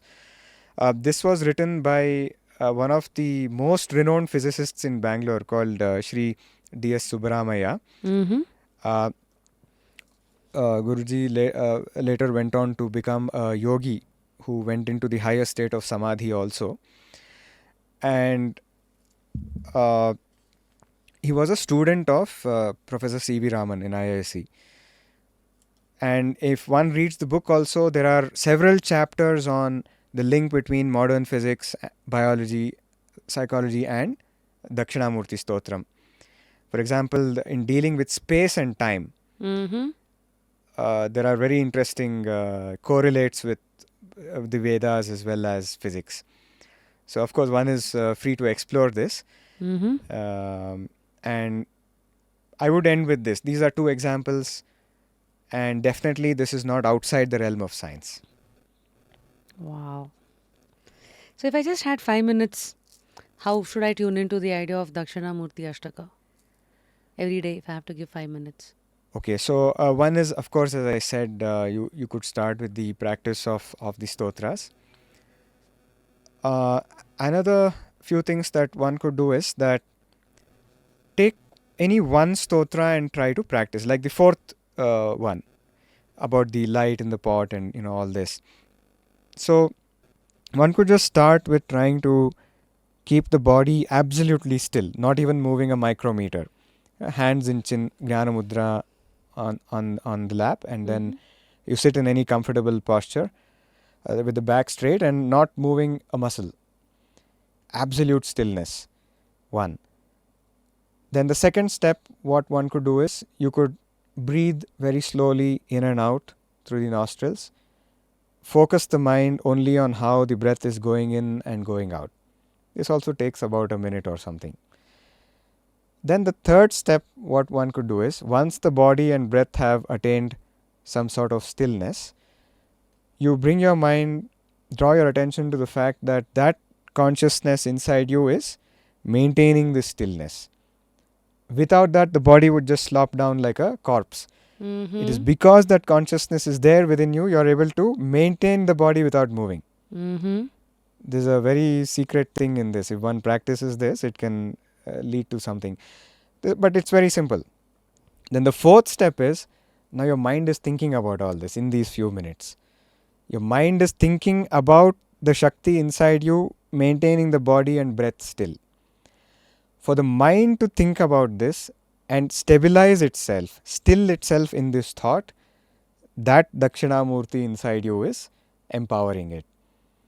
So these 4 steps, the whole thing can maybe take 10-15 minutes or something. One could bring it into practice. Wow. You spoke about one stotra which talks about manifestation. Since Yeah. manifestation is a buzzword, Mm-hmm. everybody gives in. Yeah, so but there is one system wherein you have to believe, Right, yes. then ask, believe, and receive. Mm-hmm. So there is one act also in I see. between. So with all of this, the modern practices wherein everybody is talking about, I should be, in a particular frequency, I'm vibrating, and that's what I'm attracting, and all of that. How should one look at this, and how is manifestation and Dakshinamurti Stotra related? So the second verse talks of manifestation. It gives 3 examples. What it says is that the first example, it in fact talks of how the whole cosmos manifested. Cosmos is also manifesting. Yes. Or how the cosmos manifested in the beginning. So first it says that there was pure consciousness. Then, like a banyan tree comes out of a seed, the whole cosmos, the cosmic tree, manifested from that seed of consciousness. Which means what? In the seed you don't find the tree. There's no branches, leaves, no variegations. It's homogeneous inside. But when it manifests, it's variegated. So like this, the cosmos manifested from a seed. This is the first example the stotra gives. The second example it gives is, like how a magician, Mayavi, it says, like how a magician manifests several objects from nothing. He takes a hat and manifests a rabbit from it. Like this, Dakshinamurthy, who is the magician, manifested the cosmos. Then it gives the third example of a yogi.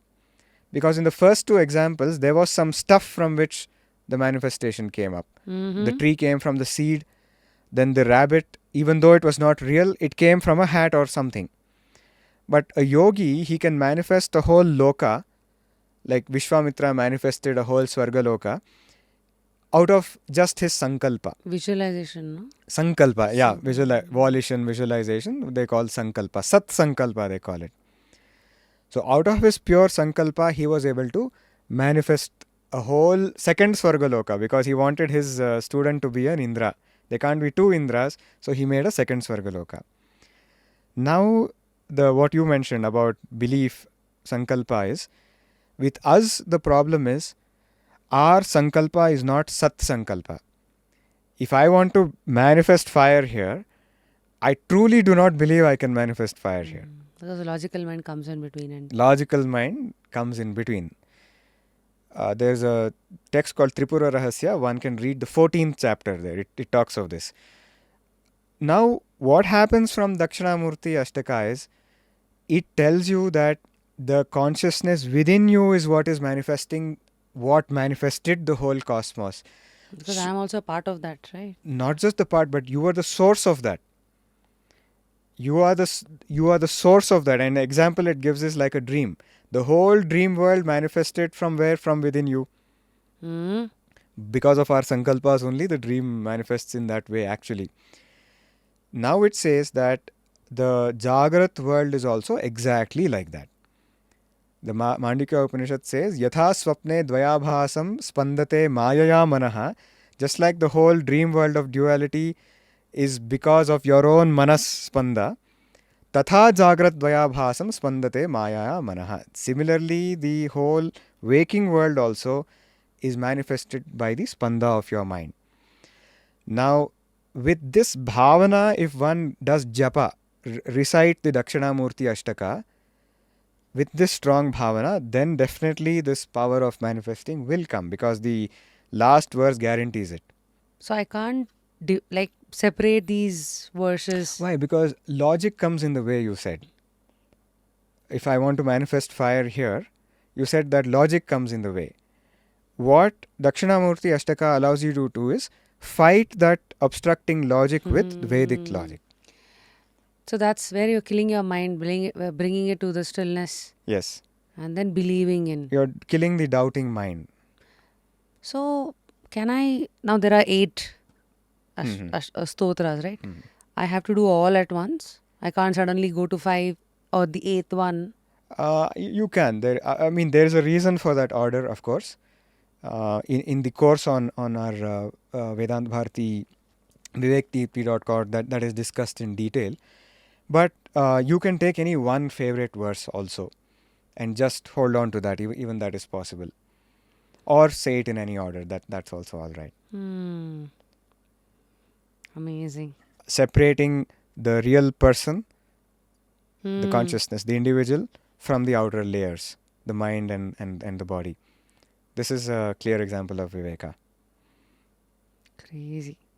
I think today we've gotten a greater understanding of Dakshinamurthy Stotra, Dhyana, the mind, and too many things in between that has spontaneously come in.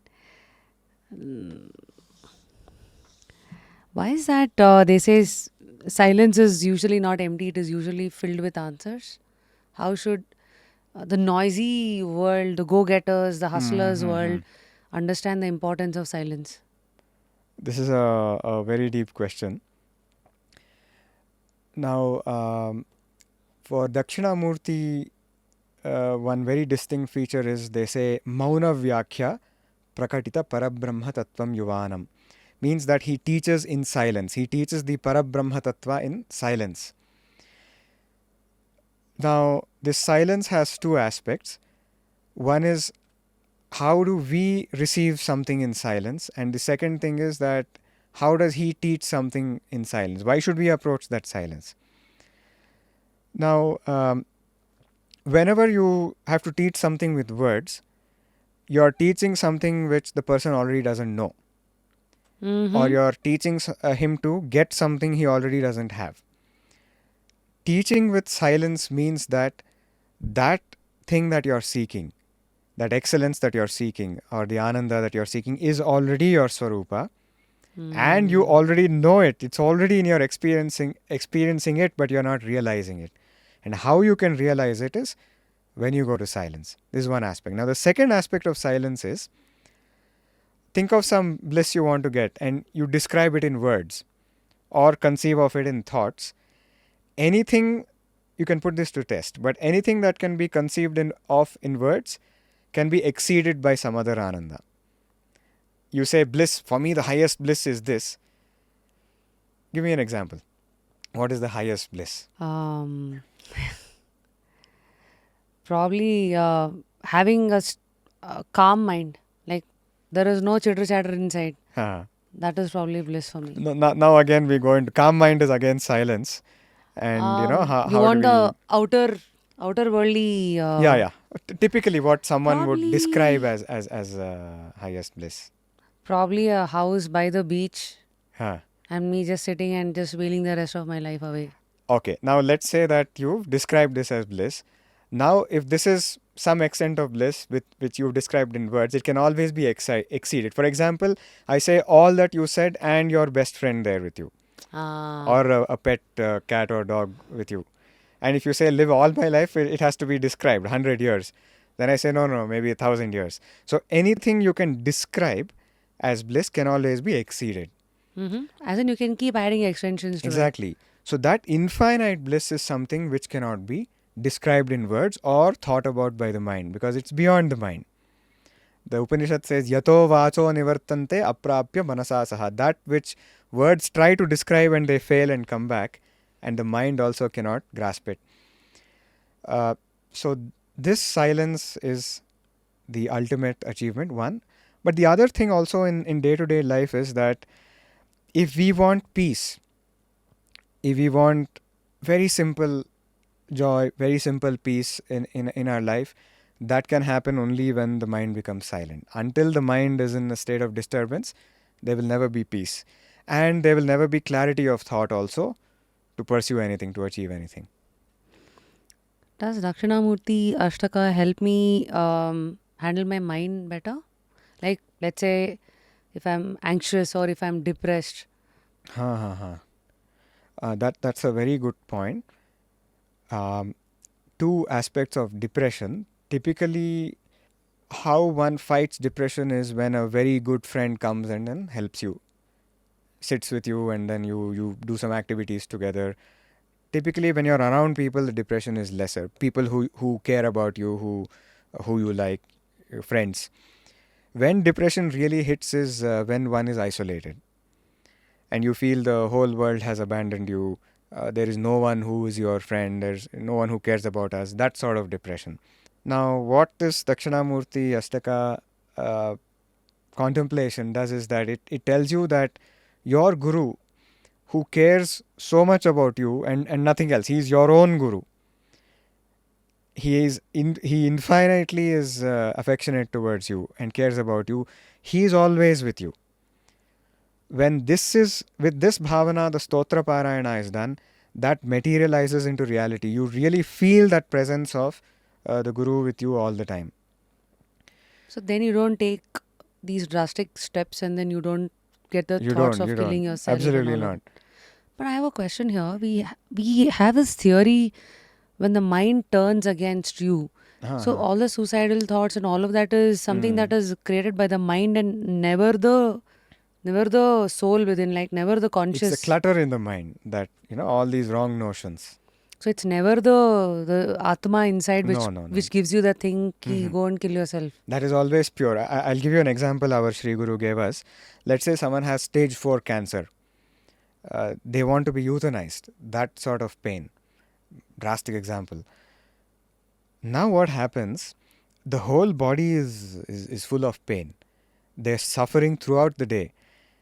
They go to sleep. sometimes in the dream, even though the body is not there, the stress of the pain, the sorrow of the pain could percolate there also. But then after that, they go to deep sleep. Mm-hmm. That state beyond dreams, where there is no thought in the mind, no second entity, just you. There they sleep in absolute bliss. Sukham aham asvapsam. I slept in just joy. You wake up and you say it.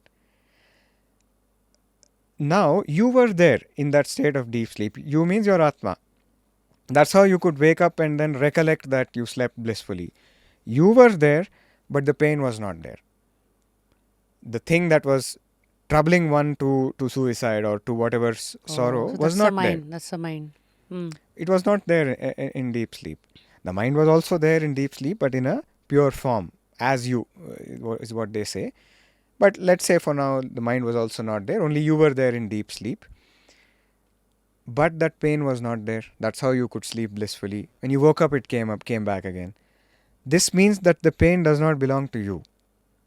Your Atma is Shuddha. Your Atma, Swarupa, even during cancer, is the state of bliss. It's because we have associated the Atma with the body and the breath and everything. And the mind. That we latch on the defects of this to the Atma. An example is if there is a ball of fire. You take a ball of iron and then put it in fire.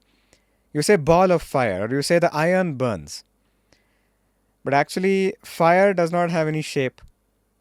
It's because fire got associated with the ball that it took the round shape. So like this, when the Atma, the consciousness, is associated with the body, all the properties of the body is latched onto it, superimposed onto it. This is Viveka. When this detaching happens, then even Swami Paramahamsa Ramakrishna had cancer. And when one of the patient doctors was there, he touched him and Swamiji shouted and pain and all this. But then he had a gleam in the eye. And the doctor said, Swamiji, you have a gleam in your eye. Then Swamiji said, you caught me. Which means actually there was no pain or anything. Though his body was in pain, but he was not in pain. So other sorrows also. Sorrows of the mind, this... So you need to know how to differentiate it. How to differentiate it. Viveka. Always have the layer of body, mind. Body, prana, then mind and buddhi. Then buddhi at an even more sukshma level, then behind all these five is what is Atma or Dakshinamurthy. So it is true that they can, the stress, anxiety, all of that can be handled through Dakshinamurthy through the Stotra. Stotra Parayana also, yes. 3 mistakes people make while interpreting Vedanta in the modern world. Yes, there are exactly 3 mistakes. The first biggest mistake that one makes is one feels one has to attain something from Vedanta.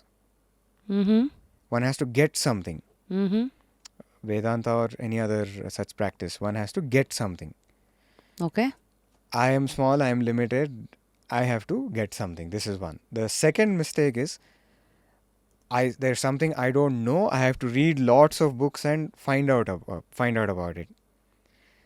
The Shastra says, Saeva sarva shastrajnyaha yasya shantam manassada. He is the one who knows all the Shastras, all the Vedas, whose mind is always in silence.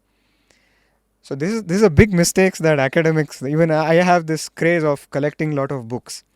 And if one book goes missing, I become a terror in my house. Where is my book gone? Where is the book gone? Oh, this is a problem. We feel I have to get more knowledge, we are afraid. We go into anxiety that I have less time, I have to learn so much. That is not true. First is not true. You don't have to get anything, you are already it. The second is not true. You don't have to learn so much. That truckload of books is only to make the mind silent. Truckload of books is just to make the mind silent. So this 8 slokas is enough actually. Okay. This is And the second third mistake. Yep. Third, very fatal mistake is when things go wrong. You should take what I'm saying with a pinch of salt. But when things go wrong, okay, when we go into a state of spiritual downfall, one loses self-control, something like this happens, then what one does is one gets into a state of guilt and inferiority. You Mm. impose a lot of dirt on yourself and you say, I had downfall, now I have to climb this ladder. One starts saying this.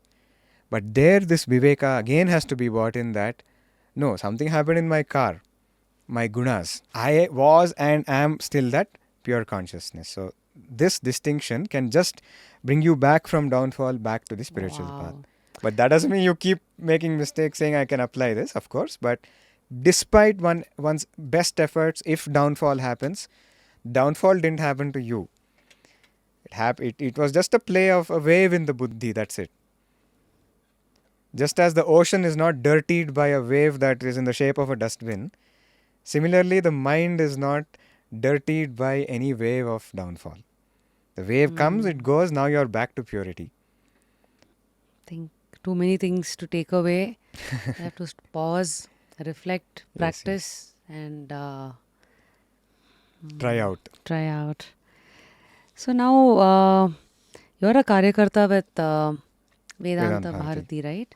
So youngsters wanting to get into this, Mhm. I mean, there is an event happening in Palace Grounds. We're not sure exactly where we are going to do it. Okay. It's probably around the time of maybe end November or so. We have still to announce the exact date and time.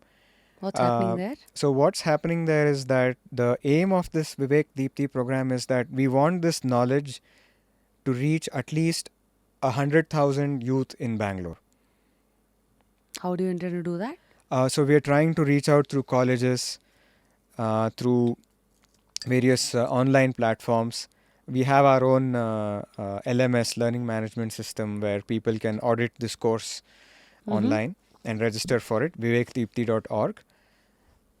And on that day is we would like everyone who has been part of this to gather in one place and do the recitation of the Dakshinamurthy Dakshinamurthy Ashtaka. Ashtaka. And I don't know, maybe there could be a small dhyana planned or something also, or some other related spiritual activity. Mm-hmm. But the main thing is this. So this is called dhyana yajna, like when many people come together and do this sort of contemplative practices. It's much greater than any other yajnas that people would perform in the old Dhyana times, Yajna. or jnana yajna also they call it. Mm. Dhyana and Jnana. Um, so people who are watching this outside Karnataka, how do Mhm. they associate with this cause, with this movement? Anywhere in the world, they can join the vivekdeepthi.org, the online courses, and we have some of our one-to-one live sessions as well that happen during the week on Google Meet or something. So they can join that, and of course, on that day, if they can come down to Bangalore, that would also be great. Mm-hmm. But we also have some events happening in the ashram where our Sri Guru is, which is also transmitted online. Where's the So, ashram? In so our Sri Guru right now is in Bangalore in the Atma Darshana Yoga Ashram where is that? in the Kumaraswamy layout in Bangalore. Okay. It's part of the Bihar School of Yoga organization, who were very gracious to host the Vedanta Bharati and our Sri Guru there. And they've been supporting a lot of these activities that happen offline, and they also have online presence possible, so they can join by that mode. So what's one tradition that every young person should experience? Tradition, I would say dhyana, because that Mm-hmm. is something really meant when one is in youth, that one should experience as soon as possible. The sampradaya of dhyana, the tradition of dhyana, that our Shastra brings about, that is one thing that I think people should experience. Mm. So the starter can be 5 minutes, 10 minutes, 15 minutes, Yes, 20 yes, minutes. it can be about maybe even 10 minutes. What's one thing that centers you back when you're in chaos? So, my Sri Guru gives one example, like let's say there is a band that's playing, and so I'm a guitarist, so I only care about what the guitar player is doing. For me, in metal, for example, they growl. I don't really like the vocals. Hmm. Or you take any other form of music, so it's chaotic. It's growling in metal. But when I listen to a metal band play, You're only focusing on the the guitar is guitar. playing. Mm-hmm. There's absolute chaos, but you're focusing on it because you have asakti towards it. You like it so much. Mm. So that is one thing. When one gets a taste for this consciousness, for Dakshinamurti, then despite any chaos, one can focus on that which is beyond the chaos. How do you let these practices stay with you forever? Because today the information overload is such that everybody wants to try everything, but how can one stay loyal to one practice and let it brew with you and grow with you? Speaking specifically of this practice, first of all, it's very simple and it does not come in the way of any other practice. Even if you're a Christian, Muslim, Jew, whatever it does not come in the way, because after all, it talks of your own consciousness inside you, helping you do all those practices also. You can't deny the existence of that. So it'll empower all other practices. So it doesn't conflict with anything.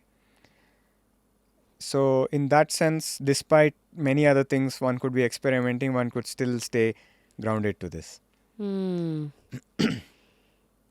So, is there any number like 21 days you stick to this becomes easier or something like that? Nothing like that, because it always sticks within you.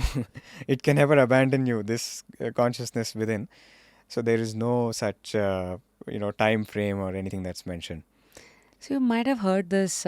Usually, they say in the mountains or in the Himalayas, usually the awakening, you can feel certain energies. What's your thought on that? Is it true or is it, I mean, Yeah, there are certain things in Shastra about energy to do with, or vibration, our Guruji says vibration, to do with the place of dhyana.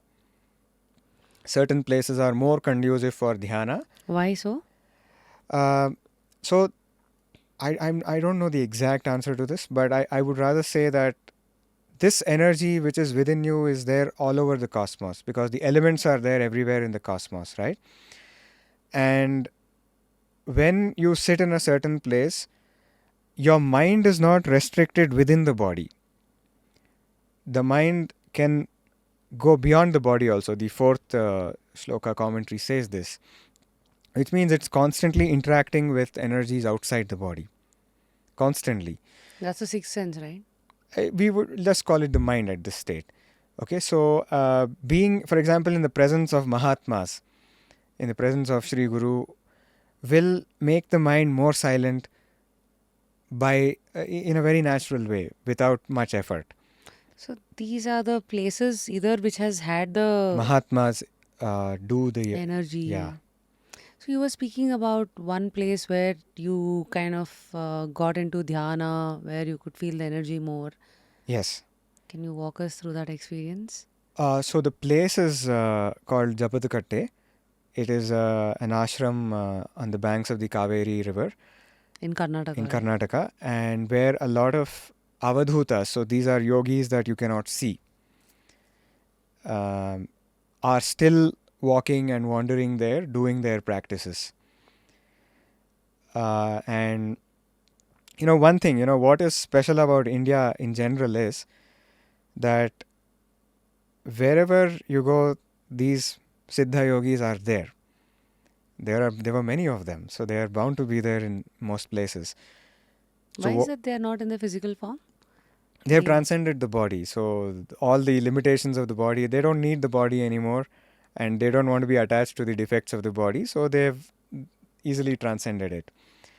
But the idea is that in such places, or in any place in Bharata Desha, I would say that when you sit for dhyana, these people are watching you do dhyana. Even at home? Even at home. That is the speciality of Bharata Desha. That when you are doing these practices, you're within the vision of these souls. How? Well, how is because for whatever reason they want to stick to this land. Okay, of course they're free to go anywhere in the world and they're accessible to anyone anywhere in the world, but the density of which that happens is more here. I would put it like that. Even someone sitting in Europe doing dhyana with sincerity will be accessible to their gaze, but the density of that is more here. So when we sit for dhyana, we do it knowing that they are watching us, and then let us offer our best. How to offer the best? So what mistake that one usually does during dhyana is that by my efforts I want to attain something from this dhyana. But actually what happens is, when you sit in a place like Japatkate and when you do dhyana, these great souls are watching you do dhyana, like a expert guitar player watching his small 1-year-old child trying to play the guitar. So whatever little effort that you put in attracts their compassion. And it is because of their compassion that you get results during dhyana, not because of our great efforts or something. Oh. This revolutionizes how we look at dhyana. And in fact, Dakshinamurthy within you is watching you do dhyana. So even if I can't do the best dhyana or something, do the best I can do, given those circumstances, knowing that if I have done my best, then I can access their compassion. So that, since you asked about Japatkate, that is the speciality there. So we all can go? Yeah, of course, it's a temple that is open to anybody, and there's a river bank, and of What course, should I do that? Like just go sit?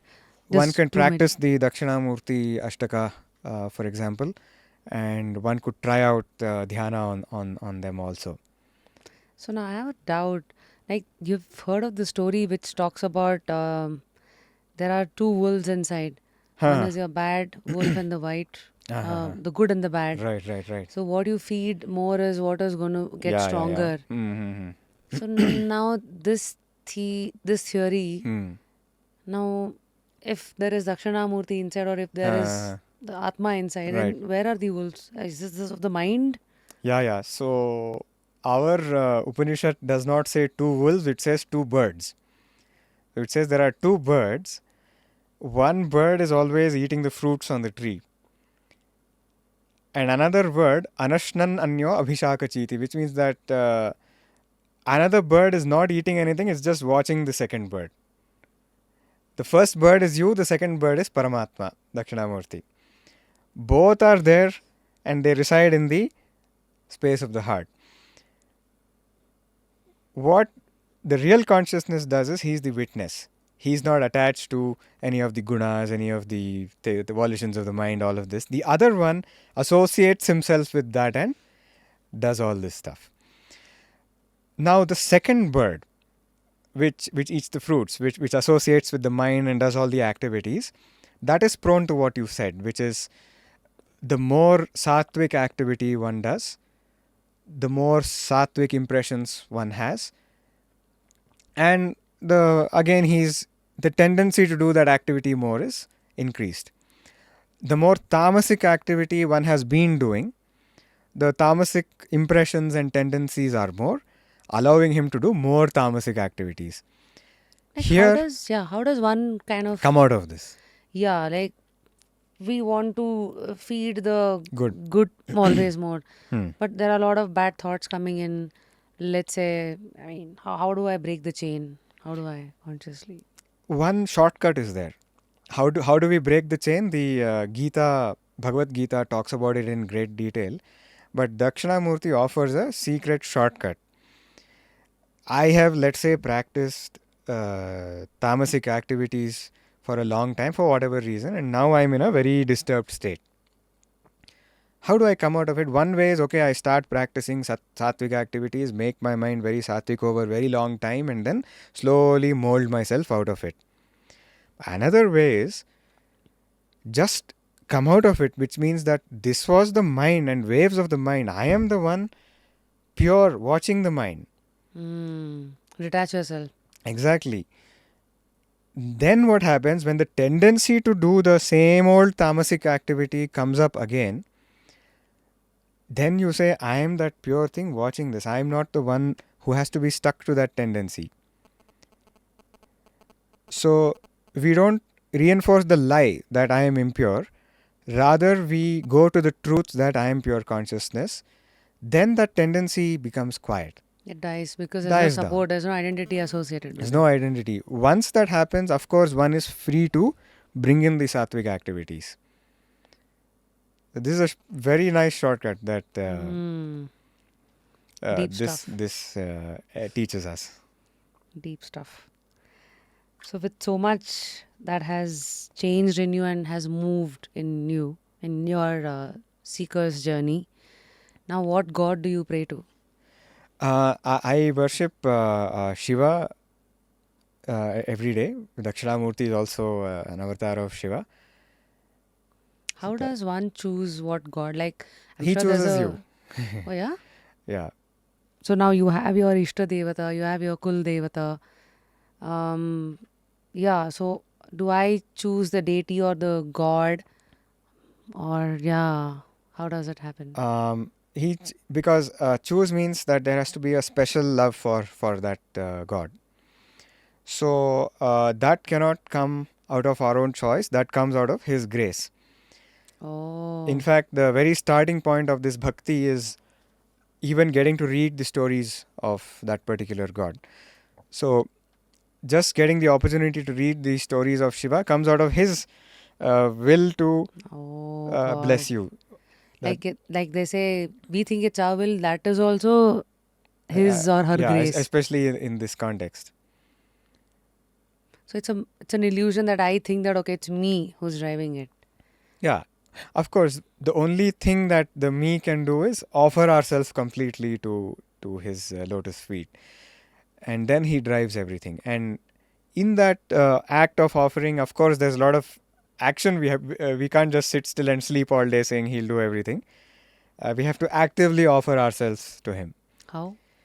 by doing the duty that one has been enjoined into, by offering that act to Him to start with. So yes, you pray to Shiva. Yeah. You how do you choose between the Devi and the female god and the male god? So what? In fact, this comes in the Dakshinamurthy Stotram also, in the Upanishad Purana called the Suta Samhita. What it says is that, okay, I'll answer specifically based on the Dakshinamurthy Ashtaka. Bhagavan Shankaracharya says, Satchinmayam Shivas Sakshat Tasya Anandamayi Shiva. Shiva is the Stri form, Shakti. Shiva is the male aspect. Shiva is the Sri, Shiva Shiva is the. is the male. What Bhagavad Padra says is Satchinmayam Shiva Sakshat. Chaitanya is the male aspect, Ananda is the female aspect. Okay?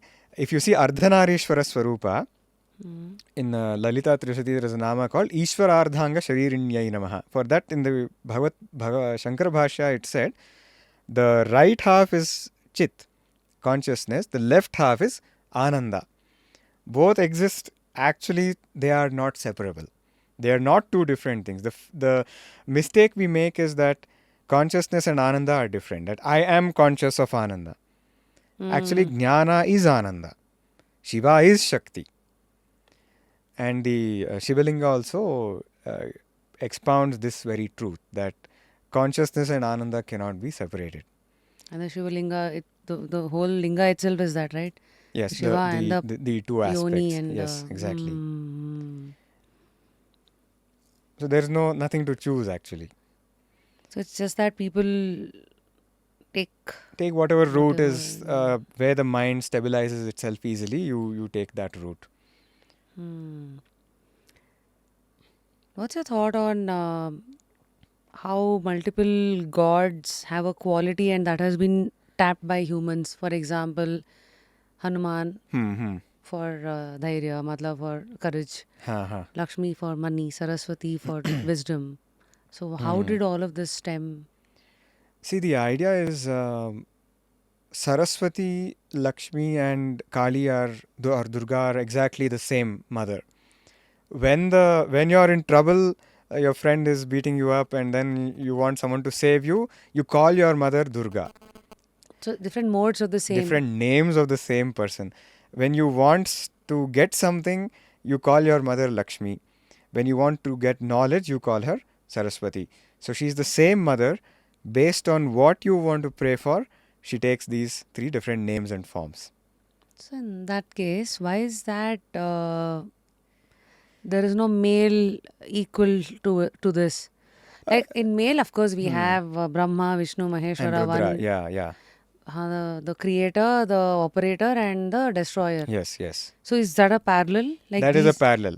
Another example is the same Sachin Tendulkar can be wicket keeper, batsman, and bowler in the same cricket match. Ah, Based on in fact, in the same innings, he can be fielder and bowler also.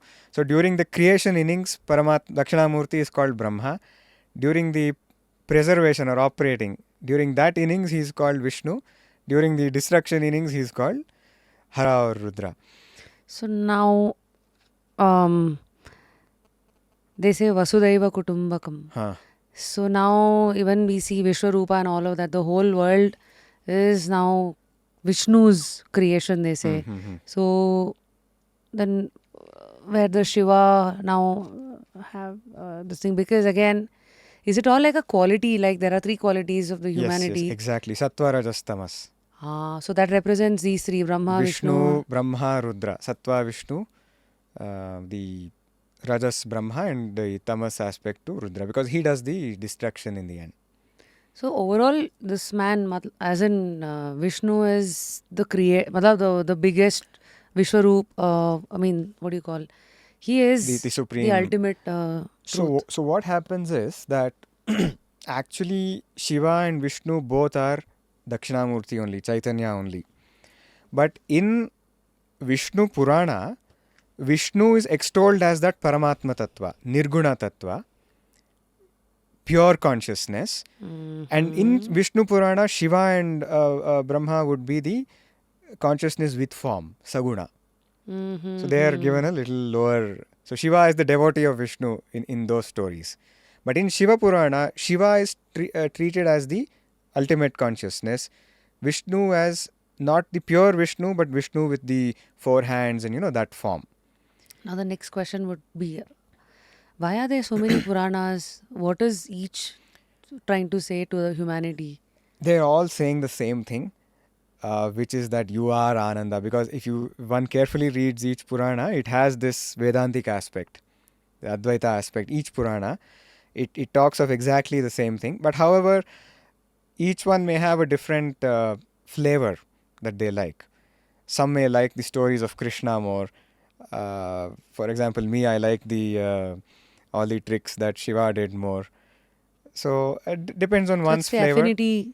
Yeah, Like how you have multiple sweets. exactly. Everything is a yeah. sweet, but Kaju Katli is different, Yes, Moti Choor is different, but precisely, yeah. eventually they're trying to do the Give same. you sweetness.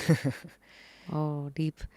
Putting all my doubts out, representing no, audience's not at all. curiosity. So again in the photo here, there is probably this is something that is lurking in the minds of youngsters.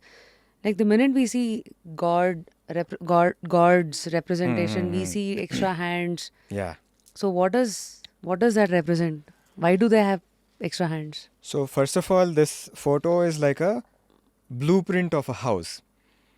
What do I mean by that? If I take a piece of paper and draw some lines and say this is a big mansion, this is not a mansion, it's some scribbling on a piece of paper. But an architect will see it and envision a big nice mansion and actually build it. Like this, Dakshinamurti is the blueprint of this Ananda Swarupa.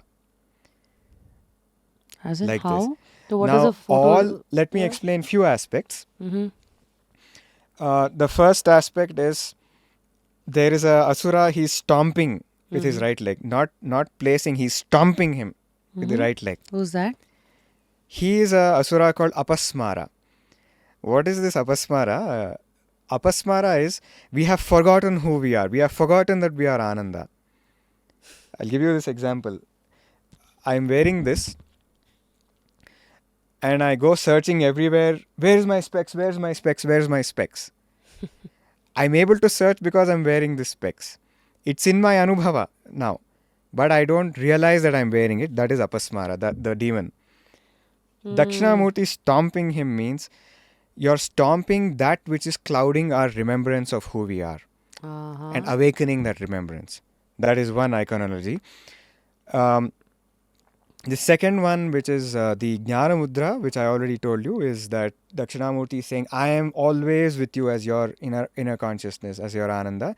And this means that this is you, this is the Ananda or Paramatma you want to attain. This is the waking, dream, and deep sleep bodies. Hmm. Basically, the physical body, the mind, and the causal body. And this means I'm none of these, I am pure bliss. That is the Jnana Mudra. So if individuals do this mudra, does this also give them that Yes, connection it always? does. These mudras have certain speciality. It helps during dhyana a lot. No wonder they sit like this. Yes, yes, that really helps. Hmm. Then the book is this whole world of knowledge, all the knowledge in the world, the Vedas. That is the book, and there's a Rudrakshi on the right upper hand. I don't know if the picture there shows that very Yep. clearly. With the damru, right? With the Dhamma, there's a Akshamala, Rudrakshamala. Mm-hmm. That represents all the different tattvas in the cosmos. What are the Tattvas means it could be tattvas? all the different elements, all the different gunas, all the different principles that are in the cosmos Mm-hmm. are represented by the Akshamala. And of course, the light, the Jyoti on the other hand, is the flame of consciousness that removes ajnana, that removes ignorance. Um, and there's a snake. Maybe here it's not there, but there's actually a snake in the top of the head representing the Kundalini ascending to the Sahasrara. Then there's a crescent moon there, and that is shedding nectar, and Dakshinamurti is smiling with that cooling bliss of that nectar of Ananda that represents. Then there is a Yoga Patta also. Mm-hmm. It's a belt that you wear for sitting in a yogic posture, because to sit in that posture is not easy. So you have to, wear that belt. So that Yoga Patta represents what's called Uparati, What's which that? means being able to draw yourself inside and then sit stable. The core tight kind of a. Exactly. Okay. Being able to sit in antar mauna in yoga for a long time, being able to draw yourself within, that belt represents that. So these are a few things. I think I've covered part of that So who are the blueprint. saints sitting beside? So the saints are Shaunaka, etc., the munis, and what it says is Vruddha Shishya Gurur Yuva, which means that the guru is a small youth Mm. in the prime of his youth, and the saints are very old, big bearded fellows. Um, so those are the saints there who have taken Sharanagati to Dakshinamurti. Mm. Amazing. So you have had a career of your own. You're a PhD holder, you're Hmm. into science and all of that. So you have to balance both the lives, your spiritual life, or you're going to exit from that and then I completely. think ultimately I want to completely exit from everything and then spend my time pursuing this goal as of a human birth. But of course, being active in the scientific field keeps the mind active, and a lot of my PhD was in applied mathematics. A lot of that helps me in logically analyzing the Veda also, because the logic in the uh, Upanishads sometimes can be very tricky, very subtle. Mm. So in that sense, it has helped me. But of course, that is not the ultimate thing. So I don't see myself doing that throughout my life unless instructed by my Sri Guru to do it. Then of course anything will be done. Wow. Lastly, for youngsters to start this spiritual journey, what should be the first step? 20s, Uh, people who are watching this in their 20s. I think people in 20s want to achieve things. It's not right to say, leave all that and then come to this. Very simple thing is for them to try and see how this silence can empower them to achieve what they want to. Mm-hmm. That could be the first simple step. Mm-hmm. So try silence. Yeah, or try this Dakshinamurthy Ashtaka. Give Dakshinamurthy it a try, Ashtaka. Uh-huh. and then see what it does in one's life. Amazing. Any food changes that one should be doing? At this stage, there is no such thing. The stage as in what's the next stage? As in, if one goes very much deeper into dhyana, then of course sattvic diet is preferred. One can Google what is sattvic diet, um, or any other thing instructed by one's guru that can be practiced. But to begin with, no such restriction. Amazing. So now you're in the pursuit of knowing who you are and how to stay in that bliss, which is endless bliss. Apart from this, what else are you curious about in this phase of your life? I still like music. I still like metal. And I'm also curious about mathematics and science as well. And some of my time also goes there.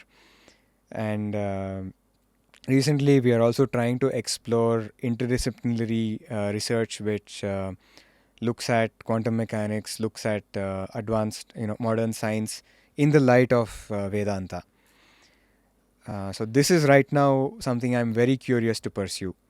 Topics like causality in physics and causality in Vedanta, the notions of time, whether time is discrete or continuous, about space and time. So, and of course about the mind. So I'm trying to pursue some of this work about interdisciplinary research in physics, and also there are some works we are trying to do studying the brain signals during meditation. The So theta. yeah, the gamma waves, etc. So what we do is that we look at the EEG signals of people who are experts in meditation. What is EEG? EEG is, they put electrodes to the brain. Like the ECG to the heart? It's Yeah. to the brain, okay? Electroencephalogram, and so they put various electrodes to the brain, to the head, to the scalp, and then they extract these signals during various modes of activity. So we are trying to see how during meditation and also after a stage of meditation, The brain activity. yeah, there is some change in the structure and also functional aspects of the brain. So these are some things now that I'm curious about. Since you spoke about the divine, the experience of the divinity and all of that, what's the opposite? Like, have you seen ghosts? No, Like, I have not do seen. you believe in the concept of, like, it's a common belief, right? They say when there is good, there has to be bad in the world. So likewise, they say if you believe in God, there should also be the other negative energy and all of that. No, here there's a slight difference. It's not that Dakshinamurthy is opposite to anything. There is one consciousness that is reflected in sattvic, rajasic and tamasic waters. The same sun can be reflected in very stinky water and very pure water. But the sun does not get any smell. Like this, the same Chaitanya is, when reflected in the very tamasic aspects of the cosmos, becomes all these negative energies, pishachis and whatever. The same consciousness reflected in the very pure aspects of the cosmos becomes the devatas, etc., like the Surya Devata, etc. And when it's reflected in a mixture, it takes the form of humans. Oh. So there's no opposite, good and bad. This is all not there in our Shastra. Too deep. There was a story. There's a Guruji, Shri Chandrasekhara Bharati Mahaswamiji of Sringeri. There was a very ardent devotee of Mahaswamiji. So he was walking in a lane, and then once there was one of these ghosts or pishachis, Karana, whatever, that attacked him. It came and threatened him and did all that. He stared at it once and said, "Do you know whose devotee I am? I am the devotee of Sri Chandrasekhara Bharati Mahaswamiji." Then they say that thing just ran away. Now, Dakshinamurthy Ashtaka gives you the mechanism of how this sort of thing can happen. Inside all of those, or anything that troubles us, any being that troubles, including wild animals, the same Chaitanya is there. So when you take refuge in the Chaitanya within, even those animals will stop troubling you.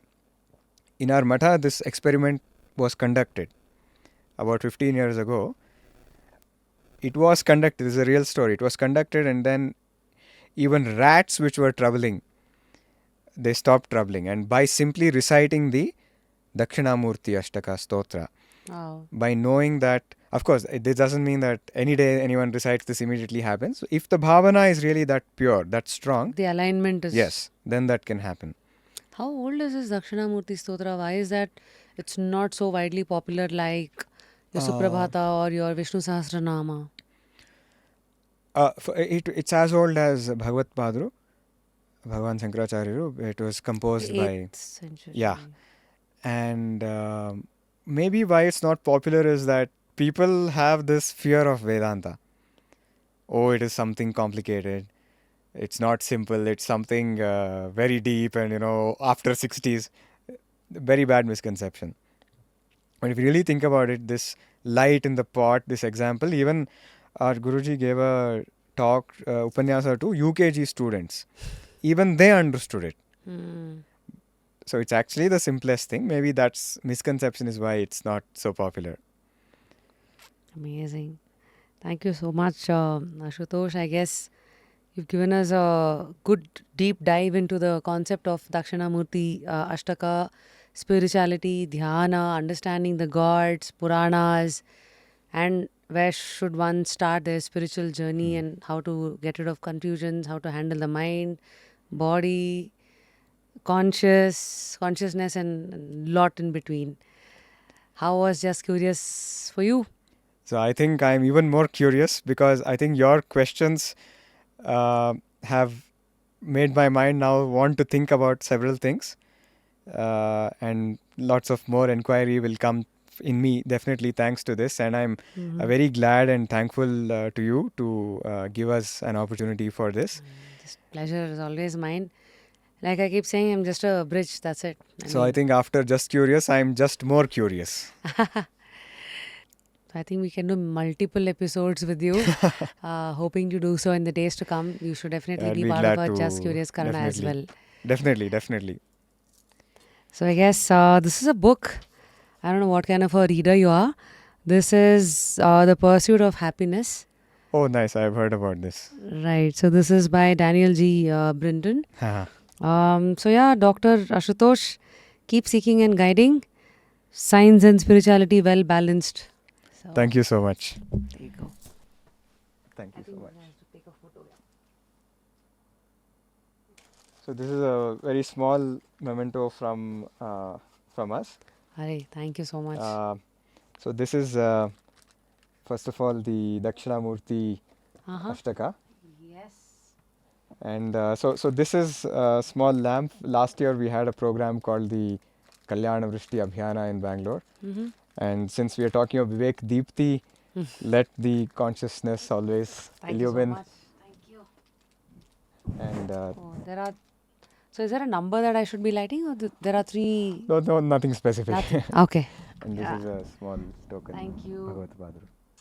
Wow. And of course, Dakshinamurthy as well. I think I'll keep this in the studio all the time. Yes. This is Jagat Guru Shankaracharya Shri Bharati Tirtha Mahasannidham. So yeah. Thank you so much. Yeah. This is a treat box from Polar Bear. Thanks so much. Ice cream treats. I think we spoke a lot of happiness from chocolates, etc. So I think it's apt. Thank you so much. There's a happy ball. So this was given by Ravi Melwani. So he was the founder and the owner of Kids Camp. Oh, I see. Okay. So later he got into spirituality to the extent that he kind of disassociated himself from the name Ravi, and today he calls himself as Atman in Ravi. Oh, I see. Nice. So yeah, there you go. Thank you so much.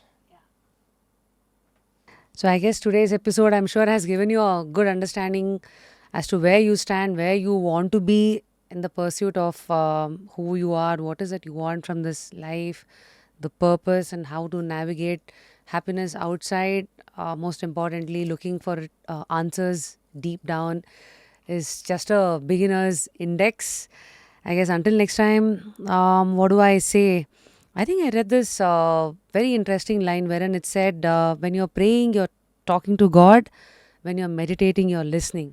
So I guess Hmm. today's talk is going to probably give you a good invitation from the journey of asking to receiving. Hmm. Hmm. Please Hmm. do start your journey today. I guess until next time, we have seekers and interesting, curious souls like Ashutosh exploring their life through curiosities, which is going to be infectious. And platforms like this will definitely help us understand the concepts. Hmm. Probably if we would have gone through, these big ideologies. I think you have digested, and then you just kind of given us the quick Maybe hacks I've and made a the. khichdi. I don't know. No, no. I mean, it was very. I mean, you coming from a science background, it was a clear blueprint, and there was no gray areas. I think everything was well handled and answered. I guess until next time, continue staying curious, and Definitely. may the divine guide you, bless you, Thanks. and thank you so much, And thanks for Ashutosh. the last bit. What you said about when you pray, you talk, and when You you talk to meditate, you listen. God. I think that was beautiful. That was Dakshinamurthy from within you, really telling me this. I believe that. I honestly believe that, and I will use it in my dhyana for sure. And I really thank you for all the insight you've given me, I and it was a really wonderful thank you experience. so much to you. You have done most of the bit, like the saying goes, a metaphor, like the like the flower, the string. You're the flower. I'm just the string here, trying to put all the learnings and your awakening thoughts together. Thank you so much. Thank you.